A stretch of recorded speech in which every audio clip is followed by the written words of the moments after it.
Alrighty, everybody. Greetings. My name is CoinStamp. Most people call me Coin.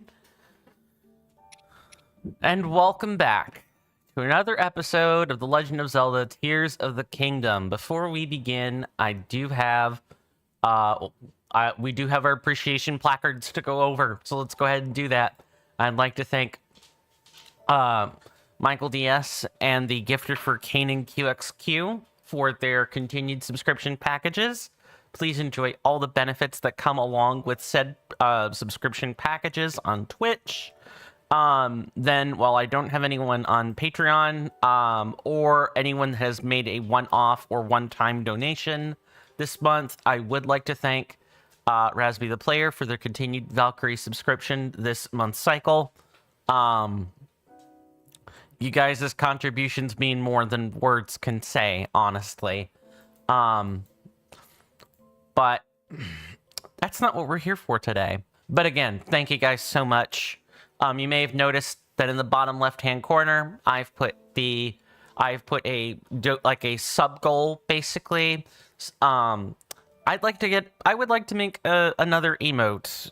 I mean, I've got a couple slots left of substitutions I can make, but if you guys do want me to make another emote, you know, people are going to need to subscribe. Now, your Prime Gaming subscriptions also count for that.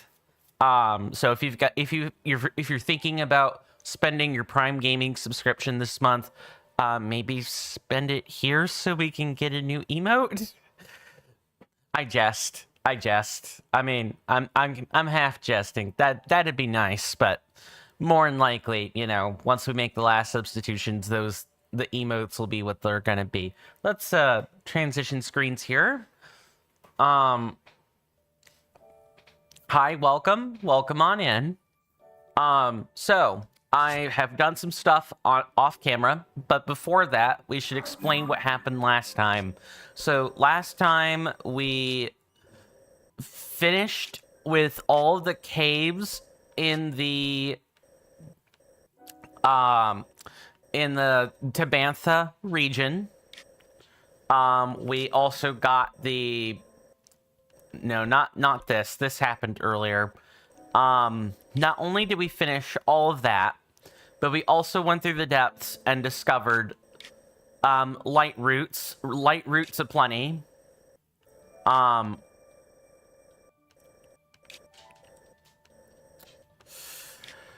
Let's see, I'm trying to think if there's anything else.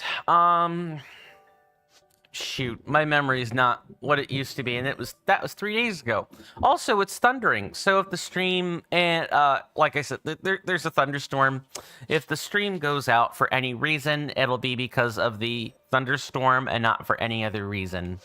I marked something on this map, and I just forget why I marked it. It's not the secret spring.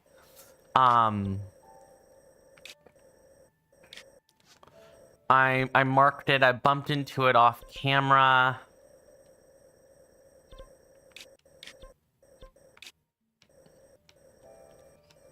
Oh, it's something like real specific. Hang on, I need to try to find it. I guess while I'm thinking about it, I can show you guys what I did off camera. Also, we should definitely start at the at the forge construct. I don't know what I was thinking here. Let's do this real quick so we don't have to worry about it at the end of episode today.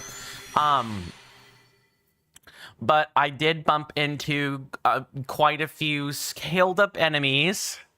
Not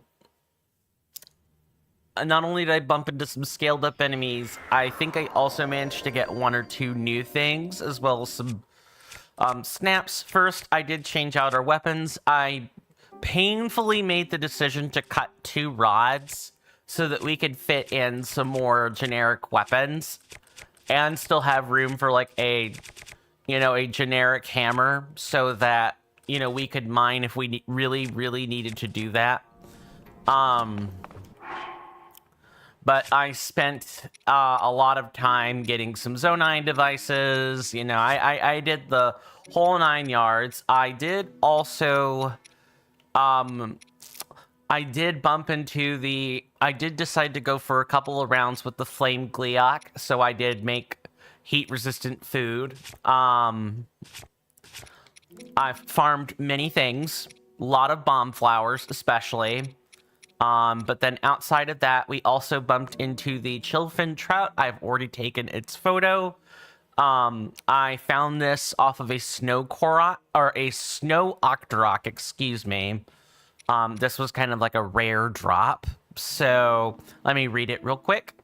This blue trout prefers cold bodies of water. Its skin contains enzymes that keep its body cool, and when cooked into a dish, it will temporarily boost your heat resistance. Yep, so we found that. I did also bump into a soldier construct level 4. I went and took that photo. This was just while I was out, by the way, just farming stuff in Sky, like dazzle fruit. I wanted to have at least 30 dazzle fruit. I bumped into one of these. A horn embedded with a sharp disc. The disc spins mysteriously and can slice through almost anything. And then, yeah, the same text as before. I did also bump into a captain construct. It's a sharp blade-like horn with a complex tip. It looks almost decorative. Yada, yada. Blah, blah.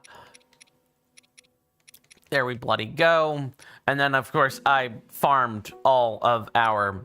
I farmed a lot of ore. I haven't made it to 400 ore yet, but, you know, and we're gonna spend that down a little bit, but,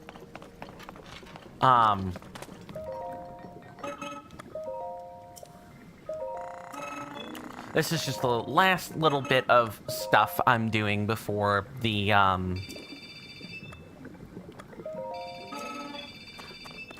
you know, before we go into the heart of the storm, so to speak.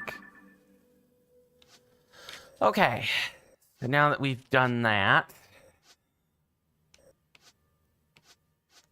we should make a quick stop by the crystal refinery, upgrade our battery capacity by 6 units, which means we could definitely pilot some flying machines. And then, since I made a couple of bits of gloom-resistant food, I am gonna make another go at Phantom Ganon.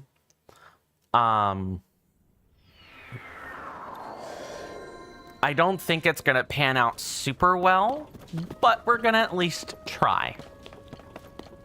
How is everyone in both body and mind today? Hopefully well.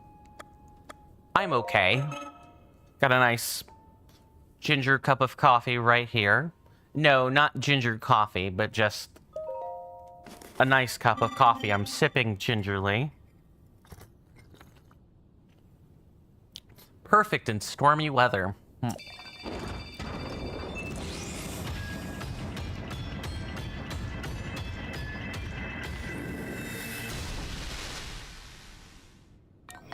thought of, you know, maybe, yeah, we'll just make the attempt at the Gloom Hands.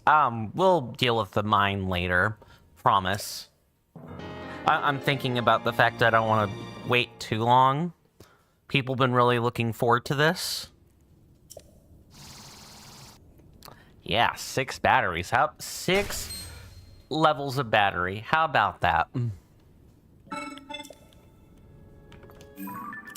Alright, now that we've done that, let's go actually do the thing I said we were gonna do before going into the icy heart of the storm. And figure out what sorts of chill plague winds are, you know, haunting the Rito, you know, since the upheaval. I hope everybody enjoys the thumbnail. I worked really freaking hard on that. I mean, that's not a quality indicator of, you know, it being good or anything. Just, I have worked hard on it. I did quite a few things with it. I'm gonna wait and give people a chance to play the sub game among my subscriber base. and by subscriber, I mean Twitch subscribers, Patreon and Coffee members, and so on. I'm going to give them a chance to play the little sub-game I put in the benefits section over the weekend. But after today, I'll kind of reveal what I did that wasn't explicitly mentioned. Alright, let's... Are we ready? No time like the present.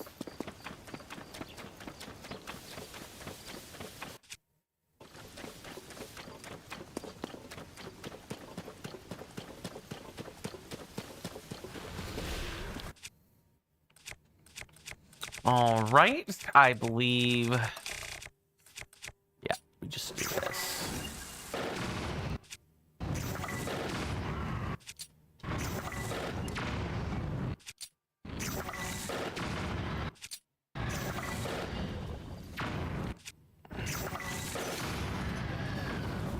Okay, that takes care of the Gloom Hand.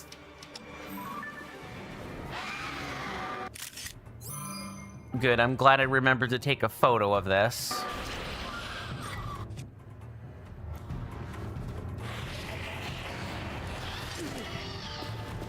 Okay, that's entirely too much. All right, we're not going to be needing our heat. Oh, that was bad. I should not have done that.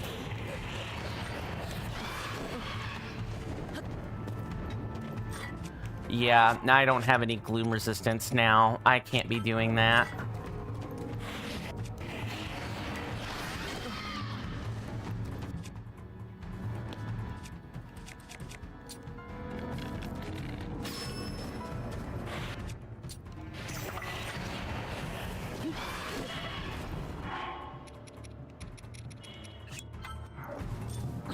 Oh, this should probably go without saying, but I'm going to put this nice little command here. We're going to lock in everybody.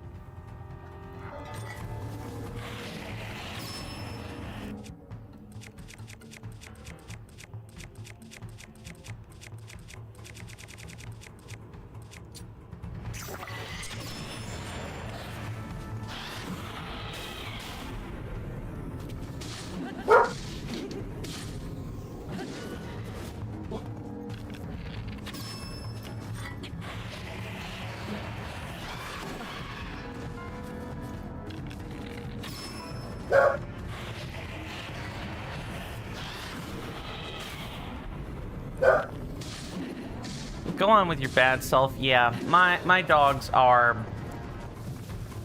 Ah, so that's how it works. The gloom resistance is temporary.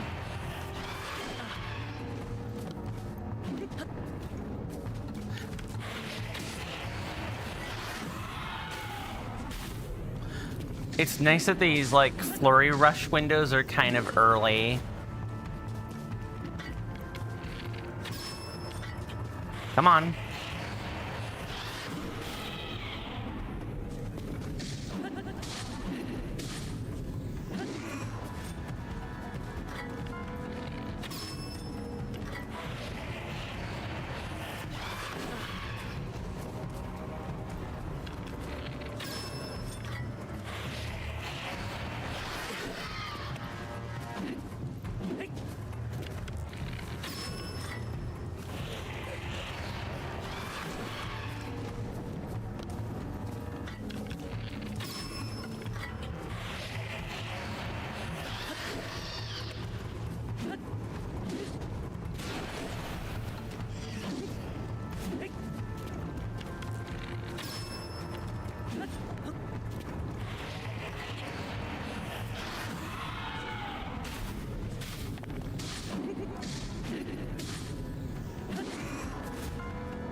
It should be game over.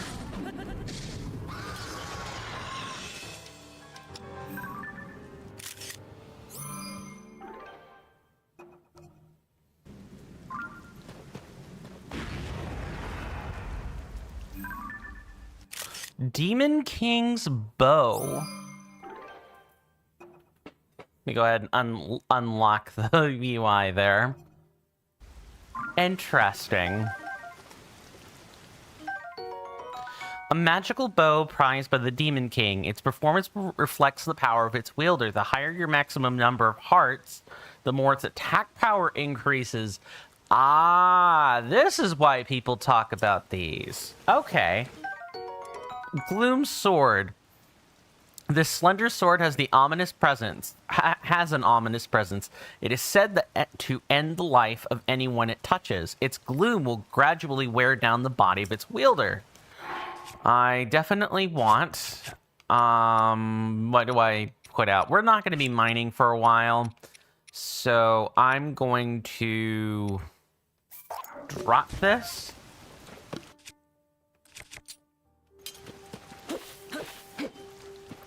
Of course, we're not going to continue to use that, but it's nice to know we've got a good cutting weapon if we really need it.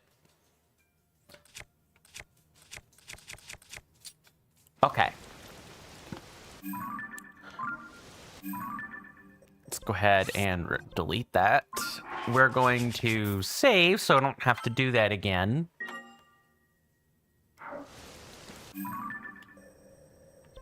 And now we're gonna do the thing. We're gonna we're gonna go to the stable, which is where this kind of all starts. Is at the Rito Bridge or the Rito Village stable.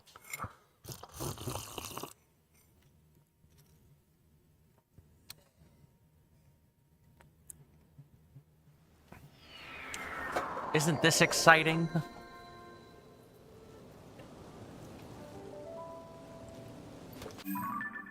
Okay, so let's start things off nice and strong out today. Other than that bit with Phantom Ganon, this is by and large gonna be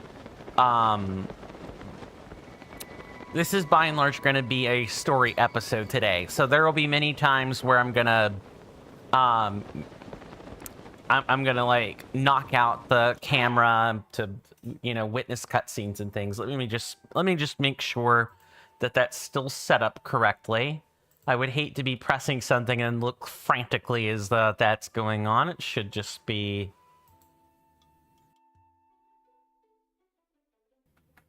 I spoke as though I was when I was muting the mic. Let's not do that.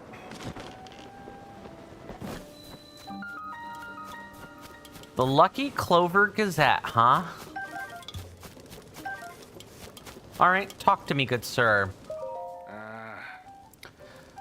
Galley, huh? I guess it's time to collect some wood. No kindling shortcuts. My Hylian pinecone mishap taught me that. Gotta do the work and chop down the trees, Oh, welcome. This is Rito's stable. No, it's not. No, it's not. It's the Lucky Clover Gazette. I'm sorry. Sorry, I didn't mean to sneeze into the mic there. I'm sorry, old habits die hard. Harder than stables do, clearly. I just do odd jobs, so if you have business with the Lucky Clover Gazette, please ask somebody inside. This place was once a stable, and I was once its owner. But when that terrible cold wave rolled in, it froze up our business along with the rest of Hebra. Which is why the stable is closed, and the Lucky Clover Gazette has bought out the old space. I don't have anywhere else to go, so I thought I'd try to help out around here. Not that I'm much good at it. Oh no, I just realized. Yuck. I bet people were talking on YouTube. Let's see. Yep, of course my scatterbrain would forget something. I'm so sorry. Sorry, Zane Fabian. Welcome on in. No, I forgot to activate the chat on the screen. Super sorry. Hopefully you're doing well if you're still here. If not, I can't say I blame you. I was definitely a dunderhead right there.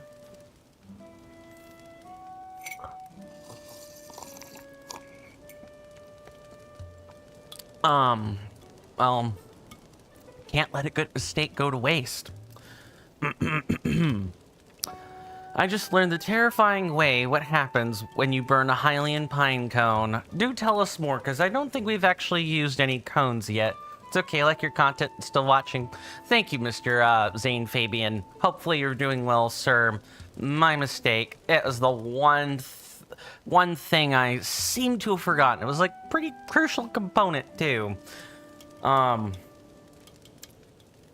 Didn't exactly have great sleep today, so I'm a bit... I'm definitely a bit, you know, scatterbrained. Addle-brained, however you want to say it. How are things in your slice of terra firma, if and you don't mind my asking?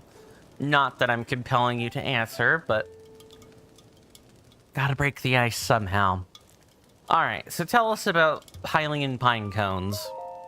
Perhaps due to the abnormal weather, there's been an explosive increase in Hylian pine cones. Yes, they're oily on the inside and burn really well. Too well, in fact. I tossed one onto the fire for kindling, and the force with which it burned whipped up a whirlwind, which in turn sent all the freshly printed newspapers flying far, far away. If you find a Hylian pine cone of your own, whatever you do, don't throw it in a fire. I'm here, it's probably much better if you, like, use that in a hot air balloon type device for, like, extreme aerial acceleration. Oh, yeah, I was I'm still stable brained. All right, let's talk to some people. Shh. Tracy, your editor here, is getting ready for our big Princess Zelda investigation. You're here about our newspaper, right? Then you can talk to me too. I'm next in charge. Oh, wait a minute. It's you. I gotta say, you did a good job getting out here to find us. Okay, I'm pretty sure. Let me just make sure this is actually... yeah, all right. Let me just make sure this isn't set to top chat. There. It's quite a hike from Lookout Landing when you haven't got wings, but here you are. Was it easy to find the place? Some folks passed by without a second look. After all, it was a stable until Tracy cheated the... Okay, what's the deal? Did Tracy cheat the owner out of it, or did she earnestly buy it? We're getting two different accounts here. I hope Tracy herself will be willing to clear that right up. Anyway, he said they cheated the previous owner out of it. But you don't miss a thing, do you? Not bad, not bad at all. I assume you came for the job. You want to work for the newspaper, right? I'll vouch for you with Tracy. Just picture it, traveling the world as a reporter, shining light on the truth. We'll be partners out there. Hey, quiet. Don't you listen, Pen? I told you I was busy, but you keep bothering me. And another thing, I bought this place from the owner after we came to a fair, mutually beneficial agreement. Could you stop telling people I cheated him out of it? Sorry, Tracy, but there's a new applicant for a reporter job. I wanted you to know. You could have told her directly instead of talking to me about the job. Also, are Rito now pelicans? Is that what I'm learning? Or albatross? That might be albatross speak now that I think about it. Hang on, you look like... Hey, sorry, Pen, but could you give me and this guy a second here? Yeah, the Princess Zelda investigation, right? Alright, how about you give me the whole story, Link? I'm the editor of the Lucky Clover Gazette here, if you couldn't tell, so don't worry.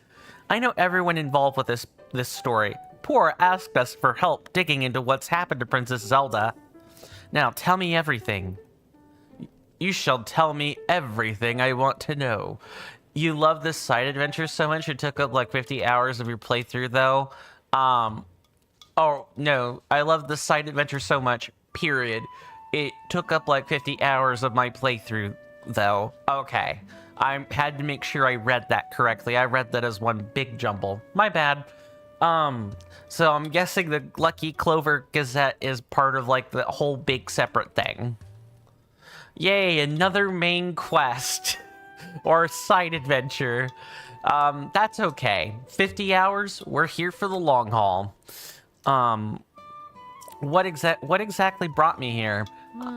Interesting. So that's why she asked you to investigate places seriously impacted by the upheaval. Well, coming here was a great call. What I mean is, we're getting tips from all over Hyrule. So many, in fact, it's been hard to keep up. And among those tips, we've been hearing about someone who looks like the princess, appearing in all sorts of places. I was about to sign Pen to chase those leads, but he could use a partner. It took you 50 hours because you said you wouldn't fast travel anywhere. Fair. And I should say, when it comes to fast travel, Mr. Fabian has actually given me a cue to talk about this real quick. With fast travel, you do, lose out on the ability to gather resources in exchange for faster travel time. I realize I'm saying the obvious, but if you guys are struggling for resources in this game, you may not want to do that. You also definitely don't want to make Zonai vehicles using only Zonite ore. You want to actually have the devices out, so it saves you on time and money. I won't tell Pen who you are. It's better if no one knows you're involved. Tracy, the cat's out of the bag on that one. What do you say? Think you could work with him as we investigate? Of course, I wouldn't ask you to do this for free, though that'd be nice. Wait just a second. I'm gonna get you a little incentive from the back. Is it armor? Here we go. Yes, armor. Arbor. Yes, I want armor. Ta-da! The full set of froggy armor. With that on, it's easy to cling to wet surfaces, no slipping. You work with Pen to chase down all these news stories, and then I'll give you this armor. Piece by piece, all yours. Wow. A pretty good deal there, Link. I'll do it. Anyway, that's my offer. Hey. Pen, you can come back in.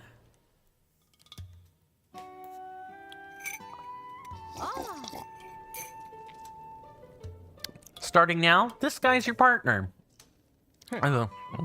Well, if our editor says you're in, then looks like I had you sized up right.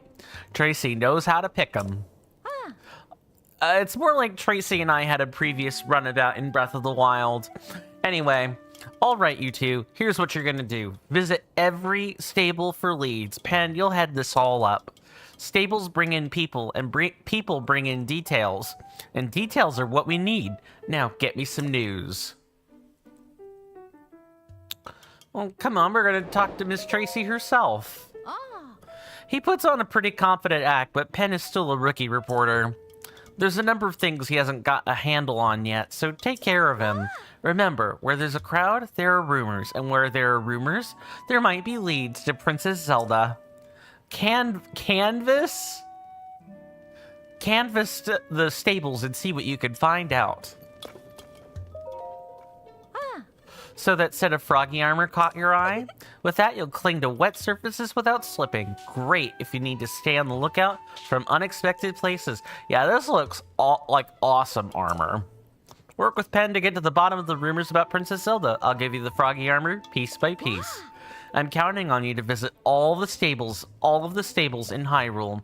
Think of those stables as soup pots, full of all kinds of tasty leads. Get out there and spoon up that news.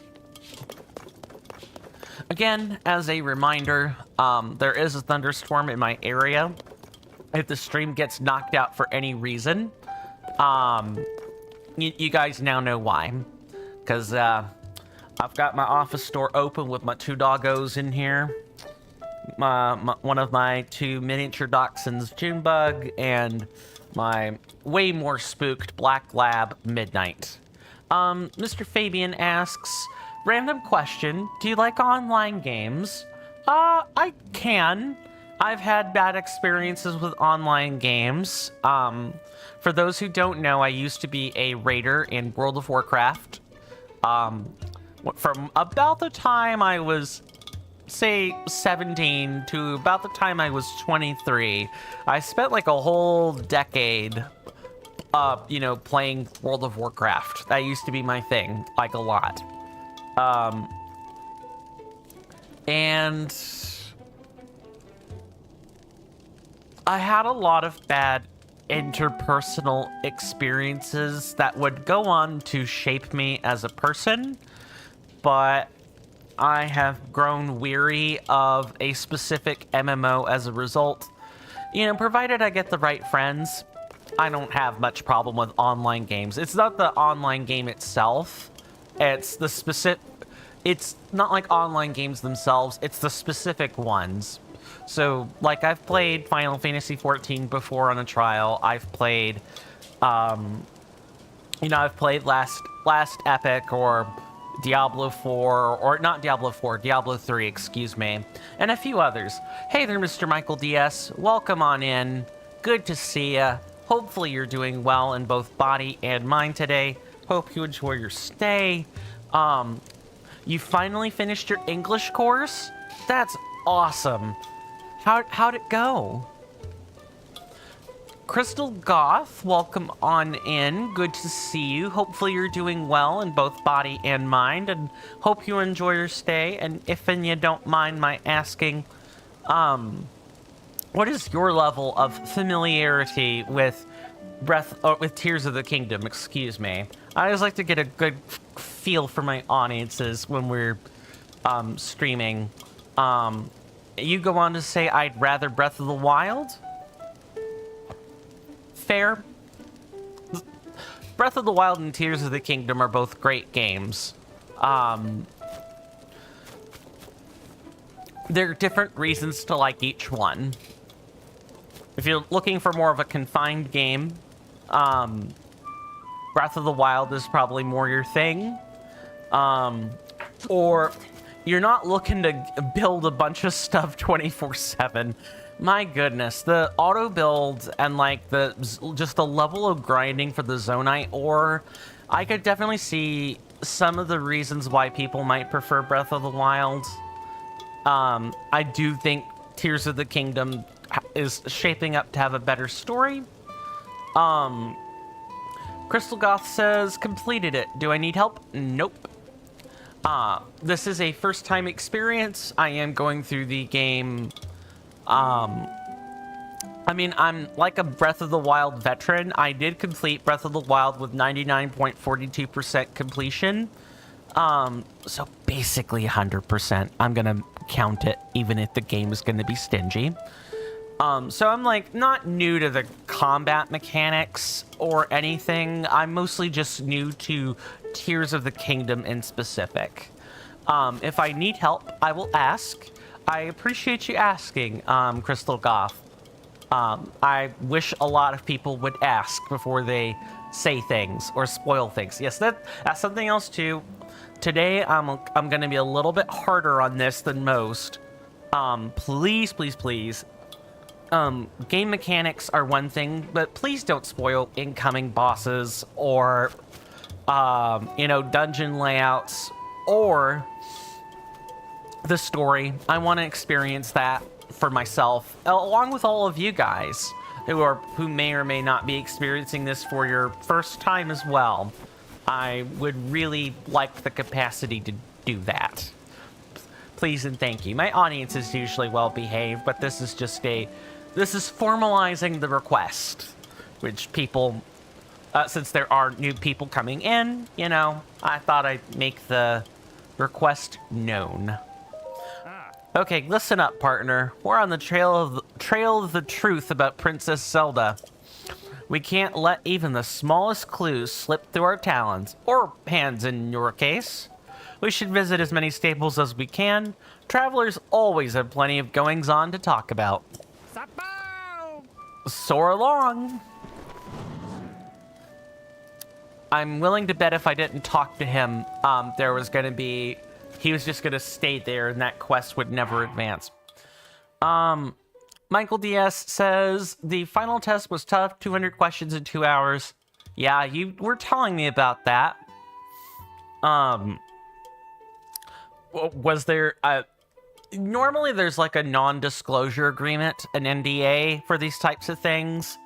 But were there any significantly difficult portions of the test, or was it just kind of... MCG 519. Welcome on in, MCG and beautiful raiders. My name is Coinstamp. Thank you so much for that raid. Let's get a shout out for Mr. MCG. Watch out, doggos.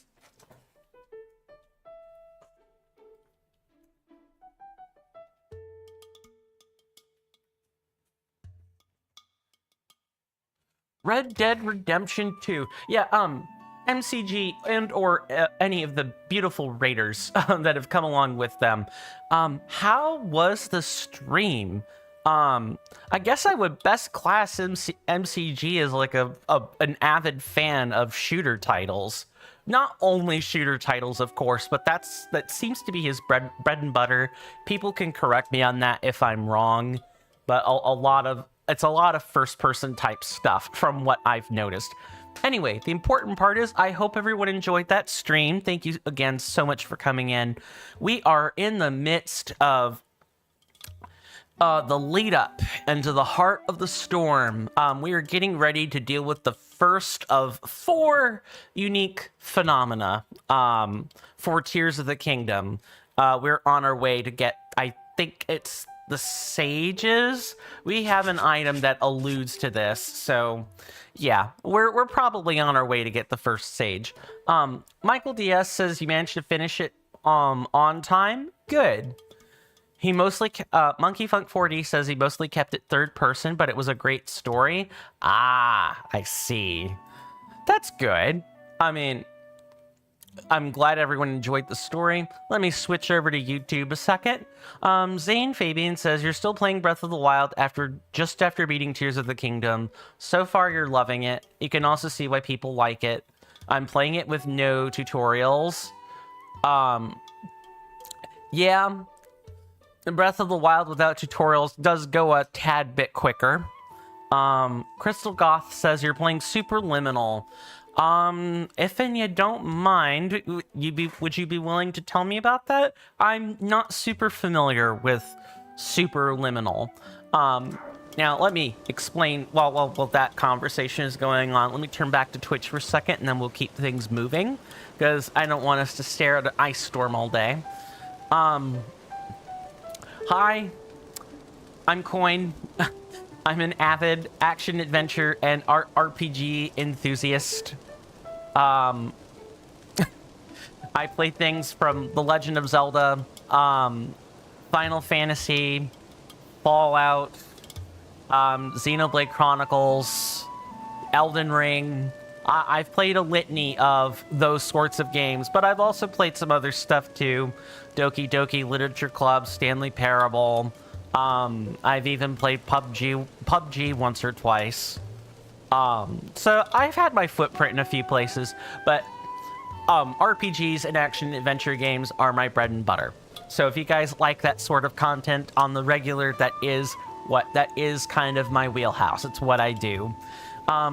Michael DS says Red Dead Redemption 2 is an absolute video game. It is a video game of all time, yes. Let me swap around this. Yeah, so as a bit more context, there are 4... let me try and find it. Oh, really? No, yeah, right here. So, regional phenomena. There are 4 places, basically in 4 corners of the globe, aka 4 corners of Hyrule, that have various regional activity, a thunderstorm, an ice storm, and a few other things as well, polluted water, you name it. We're investigating that, because we're trying to find Princess Zelda all over again. Also, I'm pretty sure this is not centered right. Yeah, there we go. We're getting started on the first of 4 today. After getting this lovely beauty, the Gloom Sword, we defeated our first set of Gloom Hands, and I'm looking forward to defeating a few more. But without further ado, I think I believe we've held this off long enough. Are those not Saflinas? I guess they're not. Okay. Let me guess. You have business in Rito Village as well? Are the Gloom guys like bosses? I would describe... Mr. Monkey Funk, I'm glad you asked that question. So, you've played Elden Ring before, and or, you know, Night Rain, Elden Ring Night Rain.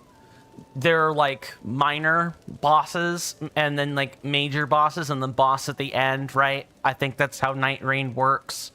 I would describe the Gloom Hands as like field bosses. That I'm using an Elden Ring term here. So there are fixed spots where the Gloom Hands spawn in, and they're not like a traditional enemy. You need to wipe out the Gloom Hands, and then they turn into Phantom Ganon. It's a two-phase field encounter. God, if I didn't just demonstrate one maybe half an hour ago, I would feel more than compelled to go back. But Gloom Hands and or field bosses or even enemies in this game, once you kill them, you gotta wait for a blood moon or they do not come back. So it's one of those that can't really force the issue. Monkey Funk says, okay, that makes sense to me. Are they necessary for the story or can you tough it out without them? They're not, as far as I know. Again, just to clarify, especially for new people coming in, while I am normally the purveyor of Let's Play walkthroughs, today and like this series as a whole is a first time experience. So I don't have as much information as I normally would. So to answer your question, I don't know. I'm hoping that they're just like an extra special enemy that you can get equipment from, as well as like ingredients for gloom resistance stuff. And that I'm hoping that's all there is. If there is in fact something, I hope to learn more later.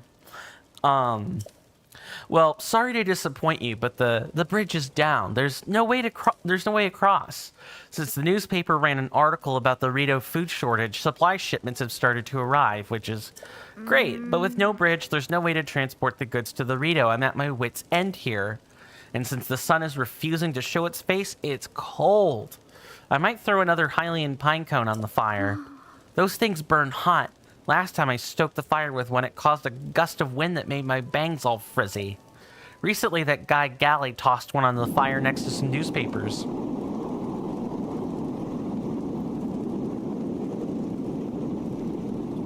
Wow. Mr. Monkey Funk with the Prime Gaming. Thank you so much for your Prime subscription. This is also kind of a thing I'll introduce people to since we've got a whole bunch of new folk in here. So I'm going to transition screens for just a second. So I've got this nice little subscriber plaque. It's one of the ways I try to give back to you guys. It's not the only thing I do, but it is something that I read pretty much at the start of every stream. You know, once the timer has gone off and everything. Let me make sure I've actually linked this out and transition back. So if you guys want your names read at the beginning of the stream, like Mr. Monkey Funk here is now going to be the earnest recipient for the next month. If you're thinking about where to put your Prime Gaming subs, please consider doing that here. That's also another sub toward the sub goal. Trying to get 10 subs so that I can put in a new emote and an animated emote because I think that would be pretty nice. But that's not really a requirement or anything. Thank you again so much for the Prime subscription. Please enjoy the emotes, including the animated ones that come along with that. Right, so we were talking about the guy Galley back there that tossed a pine cone and had newspapers fly everywhere. What of it? The papers, they got caught up in a gust of wind and flew all the way to Rito Village. That's no way to treat the written word. The dude made a mistake. Like, come on. Yeah. Okay, so we can see that the bridge is out. Wingless visitors, cross at your own peril. Well, I'm pretty sure we can climb this. Yeah, it's a slick surface. Okay. Let's use that really quick. Wow, is it just me or is it faster? Or am I slipping faster? All right. Hop off before I actually lose grip. The microphone near your face doesn't bother you? Is it bothering anyone else? I mean, I am aware that it is in front of my face, so I try not to have it in front of my face. I do thank you for letting me know, though, Mr. Michael DS. But honestly, I kind of have to have it this close to my face so that I can talk into it properly. Even though my Blue Yeti microphone is sensitive, I do have a lot of personal... I do have a lot of noise gates on, so people can't hear a whole bunch of stuff. I kind of have to speak into it anyway. Michael Diaz says, no, just a personal question. Okay, just making sure nothing has really changed on my end. I mean, it's a little bit cumbersome, but honestly, the alternatives are worse, right? So we have... I could get a lapel mic. I do have a lapel mic. I could use it, but the audio quality on it is, like, really bad. That would be preferable. It would be nice to just not have to worry about that. I'm trying to think of how I want to do this. Oh, they literally gave us the answer. I guess we can test this. This is the first time we have to test this, so let's find our friend the Hylian Pinecone. It's gonna be around here somewhere. But yeah, I would love to have an actually decent lapel mic. I love my Blue Yeti microphone. It's got great audio quality on it, and I've got a pop filter on top of it, but it would be nice to not have it in my face. It's one of those things you just get used to, right? Michael Diaz goes on to say, because I can't use your microphone in your field of view, you leave the mic next to your keyboard. Fair, fair.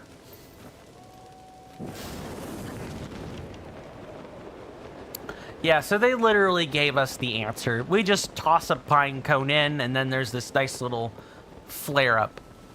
But for the best audio, the best option is to use like you use.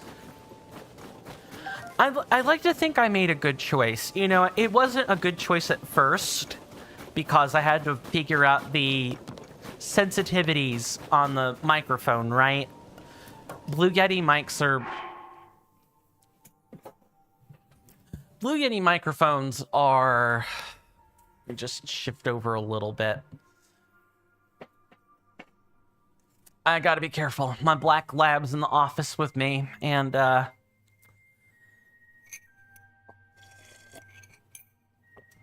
don't want my office chair to run over her little paws. She's splooting right now, so she's got her hind paws facing back toward me, so I can roll them over if I'm not careful.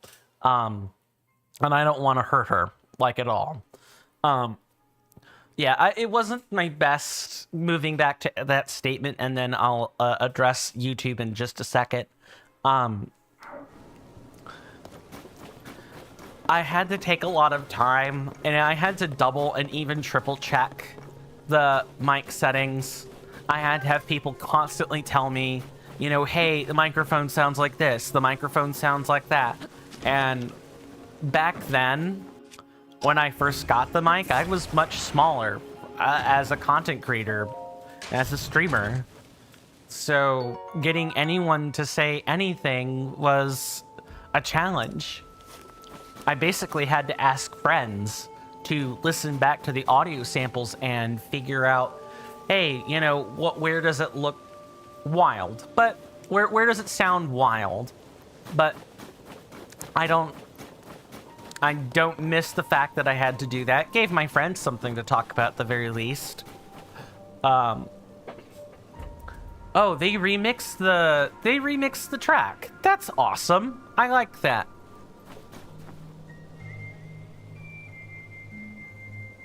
Just taking a second to hear it out.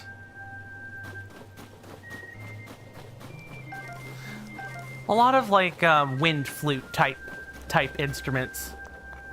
Really neat. You guys should give it a listen on your own time. Michael Diaz says my audio quality is very good. Thank you, good sir. Much appreciated. Flattery will get you everywhere. I do want to also thank people for having subscribed on YouTube. Now, I do keep Twitch follows and YouTube subscriptions anonymous.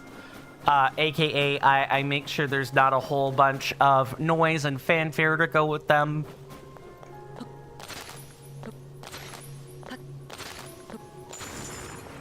Okay, this is like cold water. We did see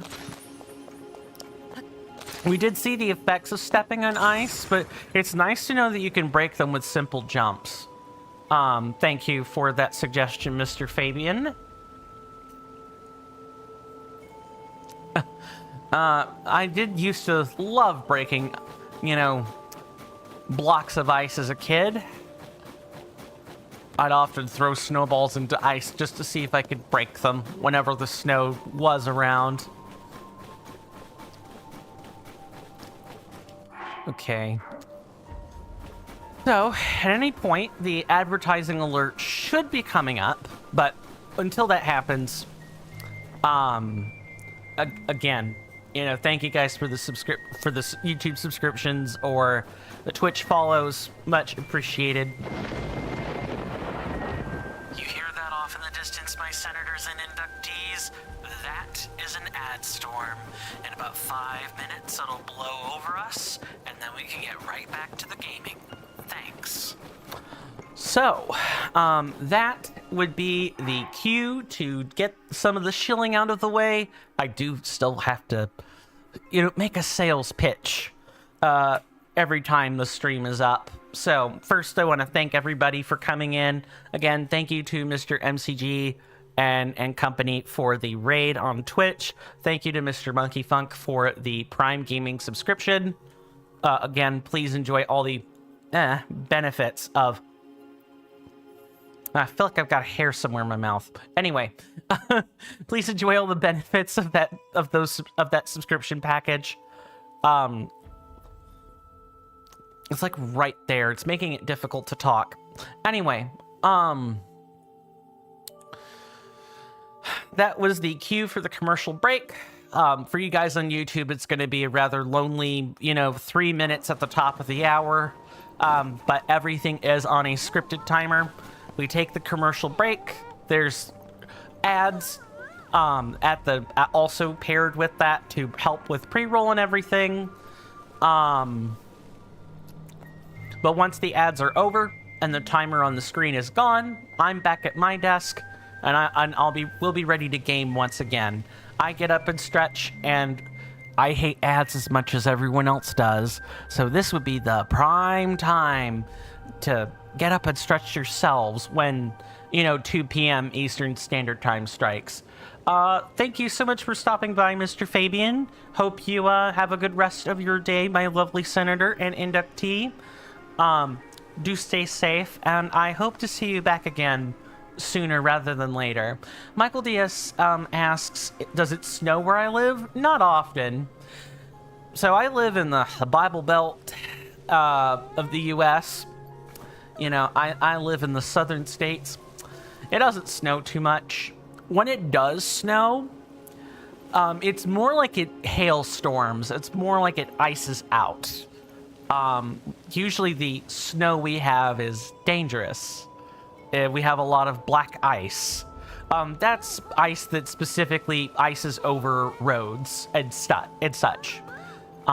It's kind of insidious because black ice is invisible to the naked eye when put on, asphalt roads and so on. So usually it doesn't snow a whole bunch. We get maybe a few inches every so often, but most of the time it's ice. Michael Diaz says, bro, I hate cold weather. I don't mind cold weather. I can do either. My sibling has a preference for cold, but honestly, I'm in a relatively warm house. Oh, hold on. I missed whatever this was. I'm in a warm house, so I enjoy breaks from the cold, but I'm kind of somewhat resensitized to cold weather, so I don't like being in it too much. I could certainly see why people would hate it, though. Here's a lovely question I can ask people. Do you guys like hot or cold weather, or have a preference for one, or hate the other? Just out of curiosity. Here it never snows. Yeah. Brazil, right? I wouldn't expect it to. It is really close to the equator. All I would hope for is that, you know, it at least cools down during the winter months. You who have claimed the shrines, conquered the shrines, and claimed their lights of blessing, I can offer you great power, but you don't have 4 lights of blessing or 4 sages' wills. Okay, seek out shrines and ruins scattered across the world. Okay, that's all that was. But 15 or 18 degrees is cold for you? In Fahrenheit, that'd be like, what, 60 or 70? No, that's my math is wrong. You live in a very hot area in Brazil. Yeah, you were saying that. I just wanted to make sure I had the placement right. I'd hate to table this conversation, but I'm pretty sure our break is now. So I will see everybody after the break. Thank you.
Okay, everybody. Sorry about that. I'm back. I also had to take the dogs out of the office.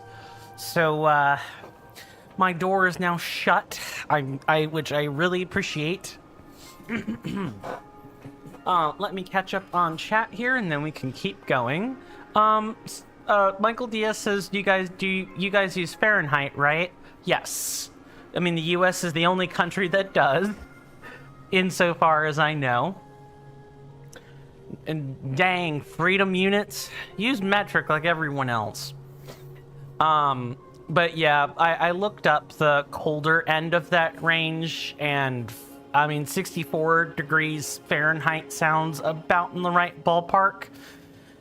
That's like chilly, but not cold.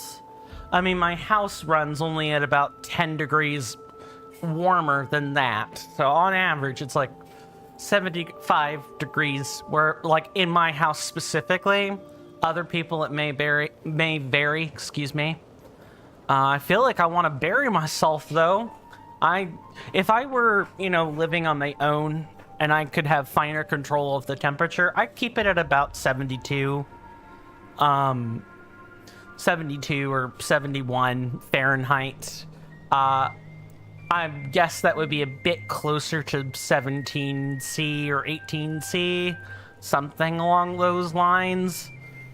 No, that might be more like 16C. I forget that the temperature discrepancy is big. I haven't had to convert Fahrenheit to Celsius in a while. So forgive me. I'll find a quick and dirty calculation that I can perform in my head later. I know the one for, Oh no, wait, no, I do know the one offhand. It's basically 180% higher on average. It's like you multiply the number by 1.8. And then I think you have to add a number. But I'll figure out the quick, dirty calculation that gets me pretty close. You forgot that in the US it's Fahrenheit? Ah, we're weirdos. Don't mind us too much. At least in terms of that sort of thing, anyway. Michael Diaz says, yes, my state is very hot. That's why. No doubt. Okay, and there's nothing that's changed on YouTube. All right. Hello, kiddos. You got here just in time, mister. We're about to practice our song. It's called the Song of the Stormwind Arc. We're all going to sing it together to save our village from the upheaval. Are you going to listen to our song, mister? Let's hear it. Yay, we love an audience, so we'll give it our best for you. Everyone ready? A 1 and a 2 and... Once a god fell from heaven, stilling the Hebra winds. The heavens grew lifeless, just as the air below thinned. I'm not going to sing this. With the world in upheaval, we pledged to help the Lord. A line of ships soaring, built as a passage skyward. The god ascended to heaven, leaving behind an ark. Its winds brought us new life, thanks to the great divine spark. This song is about the ark that saved Dorito Village a long, long time ago. Something bad happened then, just like it's happening now. Hey, that Stormwind arc. Is it really real? I'd be so happy if it was. It definitely is. Papa told me it's always watching over us high in the sky.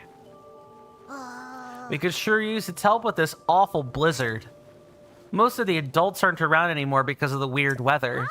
Well, if we don't have the ark and we don't have the adults, it's up to us kids to take care of the village. Practice is over for today. Genly, you're in charge of food. And Molly, we'll need you to make arrows. We've all got jobs to do, so let's do them. Hey! Yeah! Kid power! Oh my goodness. These girls are a real beaut. So nobody is here, huh? Oh no, I did it again. The beds are too soft and inviting. What? A customer? Who's sleeping? I wasn't sleeping, not me. Welcome to the Swallow's Roost Inn. We don't have any other guests at the moment, so rest easy and rest well. Regular bed is 20, and a silky soft Rito down bed is 50. They were fluffy and downy, and now they're silky soft? A silky soft Rito down bed is made of lots of Rito feathers. It's soft and fluffy and gives the bestest sleeps ever. If you only sleep in one bed here at the Swallow's Roost, make it that one. As soon my head... What? As soon my head... Okay, there's a typo here. As soon as my head hits the pillow... That's funny. It's not like someone threw a blanket over me. Not that I ever use the beds. You lie. Kid, it's okay. You can say that you test the beds as part of like the... You know, the market sales team or something. When you wake up again, you'll be full of energy and ready to go. Alright, we're good. We don't need to sleep. Aw, okay. Come again when you want to use one of our comfy beds. Michael Diaz says, to be fair, these days the weather here is pretty nice. But in the summer, the temperature here is around 104 degrees Fahrenheit almost every day. I would definitely have converted that, but I appreciate you converting that into American freedom units. Trust me, I mock them as much as everyone else does. Promise. Yeah, 104F is blistering hot. That's at least 30 degrees C, if I recall correctly. No. Well, kind of. It should still be around that number. Yeah, having that 40 degrees? Okay, yep. I definitely did not math that right. Again, thank you for the conversion. I should have just taken that at face value. Oh well. If 40 degrees C is blistering. It gets to triple digits here in the southern states. I can't say the same about our cousins up north. Not the Canadians. I mean, their temperatures are probably similarly fairly high for this time of year, but I'm referring to the people in places like Vermont or New York or, you know, Wyoming, mountain states that kind of sometimes share a border with Canada. Yeah, it should be pretty hot even for them, but you'd be surprised at how cold the mountain, like how cold things get at that high altitude. You almost wouldn't be able to tell it's summer if it weren't for the fact that global warming and climate change are a thing. You glad that you have an air conditioner? Me too, and I'm glad it's working right now. I'm also glad I have a window unit, which I might crank on in just a second, because hot is hot. Oh, yeah, I forgot to say this. So, I said before that the house runs at about 75 degrees Fahrenheit. That's true everywhere else. It's like 2 degrees warmer in my office because of my 2 computers. Even though they're separated, they're not like... It's the fact that I've got all this electrical equipment literally generating lots of heat. It is, on average, about 2 degrees warmer in my office. When we run it at 75, and it's actually 77 in here, I feel like dying. It feels bad. Which is why I often crank up the window units. Right now it's fine, but I can imagine, since we have an old air conditioning unit, you know, I feel like it's just gonna break down again. So, not looking forward to that. Full tummies make for happy Rito. That's why I like learning new meals out of the recipe book. I saw one in there that I know everyone would love. A fish pie made with Staminoka bass. Doesn't that sound yummy? Problem is, I can't leave the village to catch a Staminoka bass thanks to this dumb blizzard. I have everything else: Tabantha wheat, goat butter, rock salt. But if I'm gonna make a fish pie, I need the fish. I need Staminoka bass.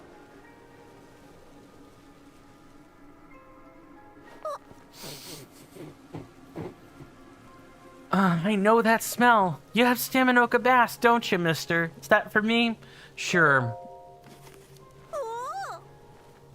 Really? Thanks. Now I can cook something that'll make the whole village feel better. Okay, mister, hold out your hand. Biting simmered fruit. Oh, yeah, okay, right. This isn't actually weather mitigation. This is attack power in the cold. Here and now it's 88 degrees Fahrenheit. It's almost a fresh weather here. You don't know what the word for that it means. Fair. So when you say fresh, it's like you could kind of function by going outside, you know, since you're used to it being sweltering, it's actually kind of tolerable. Is that correct? We would sort of describe that sort of weather as spring weather, you know, make the temperature lower, but if you can function in the weather, it's not super hot for you, then that is most likely spring weather. You can eat this to boost your strength in cold places like up in the Hebra mountains. It won't fill your belly, but if you're roaming around, if you're roaming outside the village, I'm sure you'll find it useful. You know, cooking with ice fruit is pretty easy. You should try it whenever you need a boost. I love learning how to cook. Fresh, I'm trying to mean chill. Chill weather. Gotcha. Yeah, it's like nice weather, right? Like you can go out, you can garden, you can swim, you can do outdoor activity in it. Yeah. In English, fresh means kind of a different thing. Yeah, freshness is like newness. Or, yeah, like newness, more specifically. So, if we say fresh and we want to refer to weather with it, we might pair other words with it in order to make it less confusing or make it clear the thing we're talking about is a new summer breeze, for example. I'm not saying things you don't know or anything, but I am making conversation. Yeah, new thing like fresh fish. Exactly. So what does the equivalent word for you mean at home? Because you alluded to fresh having like a different use, and I'm curious about that, if and you don't mind my asking. I love learning how to cook. I'm gonna cook stuff that's so tasty it makes everyone in the whole village smile. That was a pretty easy side quest. You gave the Staminoka bass to Genli. She is thrilled now that she can make fish pie to cheer everyone up. Hooray, a customer. Welcome to the Slippery Falcon General Store. Thanks for stopping by in spite of the weather. So, what can I do for you? What is this place? Michael DS says, here we use the same for both. Fresh for fresh fish and also fresh weather. New weather. Makes sense. I think it's just... I think that's probably cleaner in Brazilian, right? You guys probably have access to more tenses than we do in English. I believe there's like 5 or 6 tenses in English, and I know a lot of other languages have closer to like 8 or even 9. And even though English has the most words, even though English has around 750,000 words, if we're being generally conservative about it, we don't have words for the variety of emotions or random situations that other languages have. We just don't. We have to string together words to do the same thing. We have to make idioms or expressions where you cannot derive the meaning from their context. That's why English is confusing. You guys, a lot of languages just, I don't want to say you guys, a lot of languages just have words for the whole thing. It's difficult to explain because fresh for weather doesn't mean new anymore. Okay. Oh, you searched here? You think chilly is the word you're looking for. Yeah, you know, thank you for clarifying. Yeah, chilly weather, huh? Yeah, if you recall earlier how I said that 60 degrees Fahrenheit is like, or 15 degrees C is about, did I say 60? I meant 64 degrees Fahrenheit.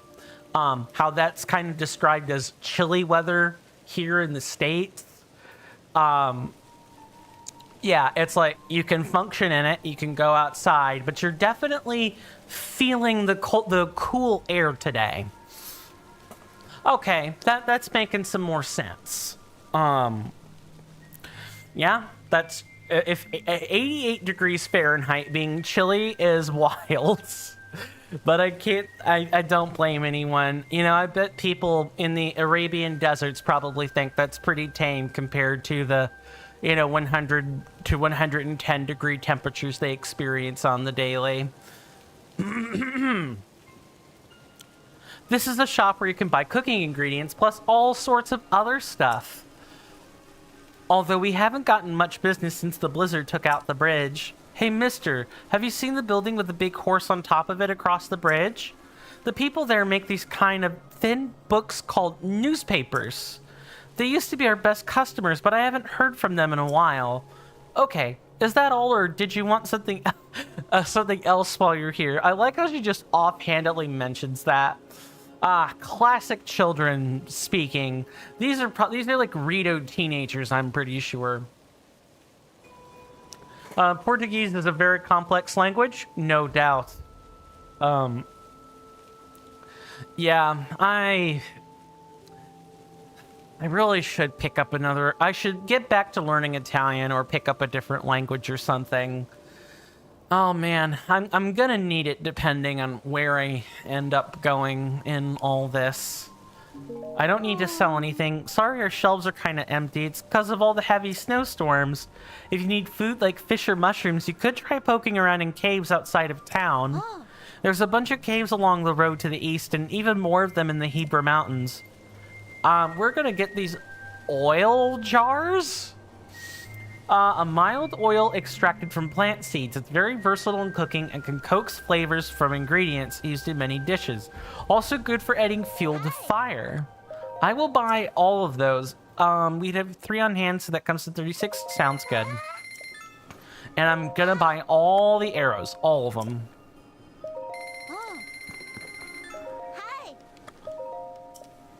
We gotta buy the cooking ingredients now rather than later, ladies and gentlemen. And non-binary people. If we don't buy all this, we're not going to be able to make our food later. Alright. Next tier, armor. Yeah, there's some armor. So the snow quill set makes its return. Cool. 1,000 rupees. Yeah, do that. Learning a new language is always a good hobby. I used to have it. I used to be learning a new language. I talk about Italian a lot, but, you know, that was back when I had an Italian viewer who came in and spoke Italian and English. One curiosity is that we use hobby the same way that you use it. Oh, is that a question? Are you asking if... I want to make sure I've parsed your sentence right. No, that doesn't seem like a question. That's more like a statement. We use hobby the same way that you use it. Yeah, like an activity that... an activity that isn't like a profession, but you do it to pass the time. Yeah. I'm glad that there's at least some shared meaning in that. Okay. Do I let's see. What could we sell that would be worth lots? I guess we could sell some amber. I don't know how much we're gonna need, but we probably don't need 110 of it. Yeah, we've got some words that you picked up from English loan words, right? Yeah, computer is like a very typical loan word in other languages, I've come to find. People aren't calling it like a fancy electrical box with, many wires in it. People aren't literally describing the thing. The computer is the thing. It's very interesting. Loan words are usually always interesting. I'm struggling to think of one in English right now. No, deja vu is one, where it's like deja vu describes an experience. It's kind of, we don't really have an equivalent for this, so we just borrow it. We literally take from the French there. Computer here is computador, but hobby is literally written in the same way here. Interesting. It's cold in the village, but even colder on top of the mountain. You'll freeze solid at the peak if you don't find a way to keep warm. Lucky for you, we sell warm clothes. What brings you to the shop today? What is this place? This is the Brazen Beak Armor Shop. We have warmer armor. I know it's chilly here, but you know what? They say it's even colder at the top of the mountain. Brr. You don't want to freeze up there, mister. Bundle up with some warm gear right here at the Brazen Beak. Yes, let's sell. I think hamster is a loan word in Romanian, now that I'm thinking on it. Because I also did try to pick up Romanian for a while. Oh, this is interesting. I like that you can sell... I like that the rupee price is listed right here. Okay, we are in fact going to sell 20 of these.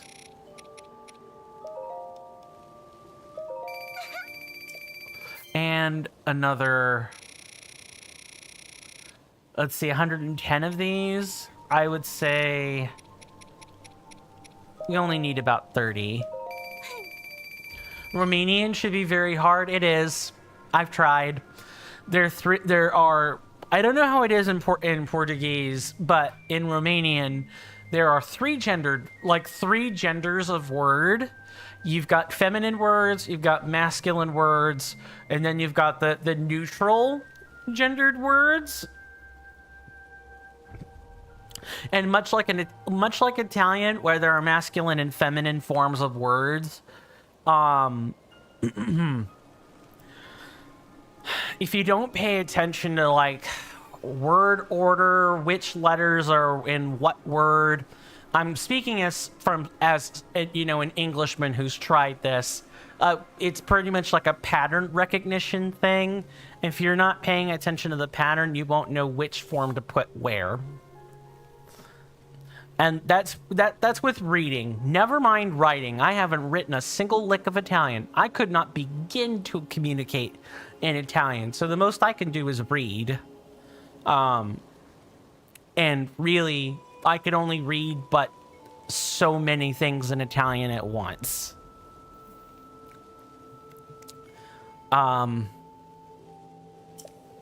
Let's see, how much is the armor? Is like, are you leaving, mister? Let me give you a neat tip first. People are finding more caves all the time on the road east of here and on the way up the Hebra Mountains. Caves are nice because they're warm. You can hide up from the cold there if you don't have our outfits. Plus, you can find shiny ores inside the sparkly rocks sometimes. We'll pay a lot for those ores, so will the folks at the general store. Keep an eagle eye out for them.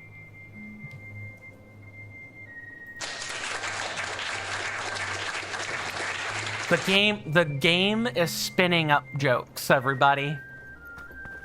So 1,500 and 650. So it's 2,150. Yeah, we need to sell some more things.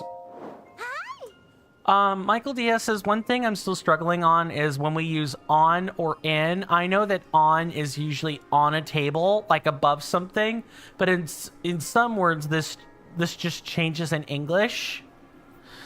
Yeah, so on a boat, on a table, on the counter, on top of someone's head, on the back of something. That's like, usually on is like on a surface, or on such and such date, this happens. So it's like, usually in English, on is either on a surface or denoting some kind of day of the week, like on Wednesday or, on January the 25th of this year and so on. That's like the two main ways you see it. And of course, that's like the correct usages for it. Never mind what people try to shove on into, so to speak. But the problem is that when you're talking about something that is not physical, like the time, right? And more specifically, like a date of the week or the date. Yeah. In that case, it kind of depends, right? So like, in something is usually in a place, inside of a building, or inside like an allotment of time, not like something that starts, but inside a specified range of things, or in a localized area, like in a snowstorm, like something that's less general, as opposed to inside the Empire State Building, like something more specific. Yeah, the trick in English is when you're talking about abstract things, not necessarily concrete things. Because I think the concrete things are, you can pick them out. I think there's a pattern when people are using the language concretely. I think the issue comes in when people, like myself, use those words as an abstraction, like to talk about something that is not physical, it's not tangible, it's okay, good. We have rupees to spare. That's what I was curious, or wanted to make sure I had plenty of. Yeah, sometimes I miss when using it, talking about the time, as I should have already noticed. Yes.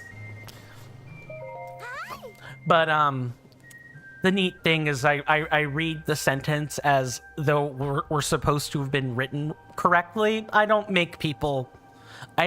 call attention to that stuff.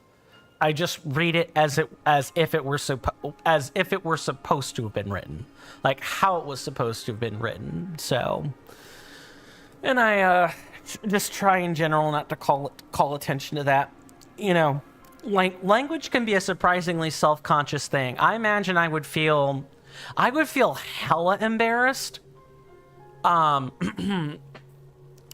if I started speaking in Italian. I've already been told I have the American voice for Italian. Never mind, actually saying it correctly. You guys might have heard me say oh goodness, my brain forgets its words already. Una momento per favore. That's Italian for 1 moment, please. But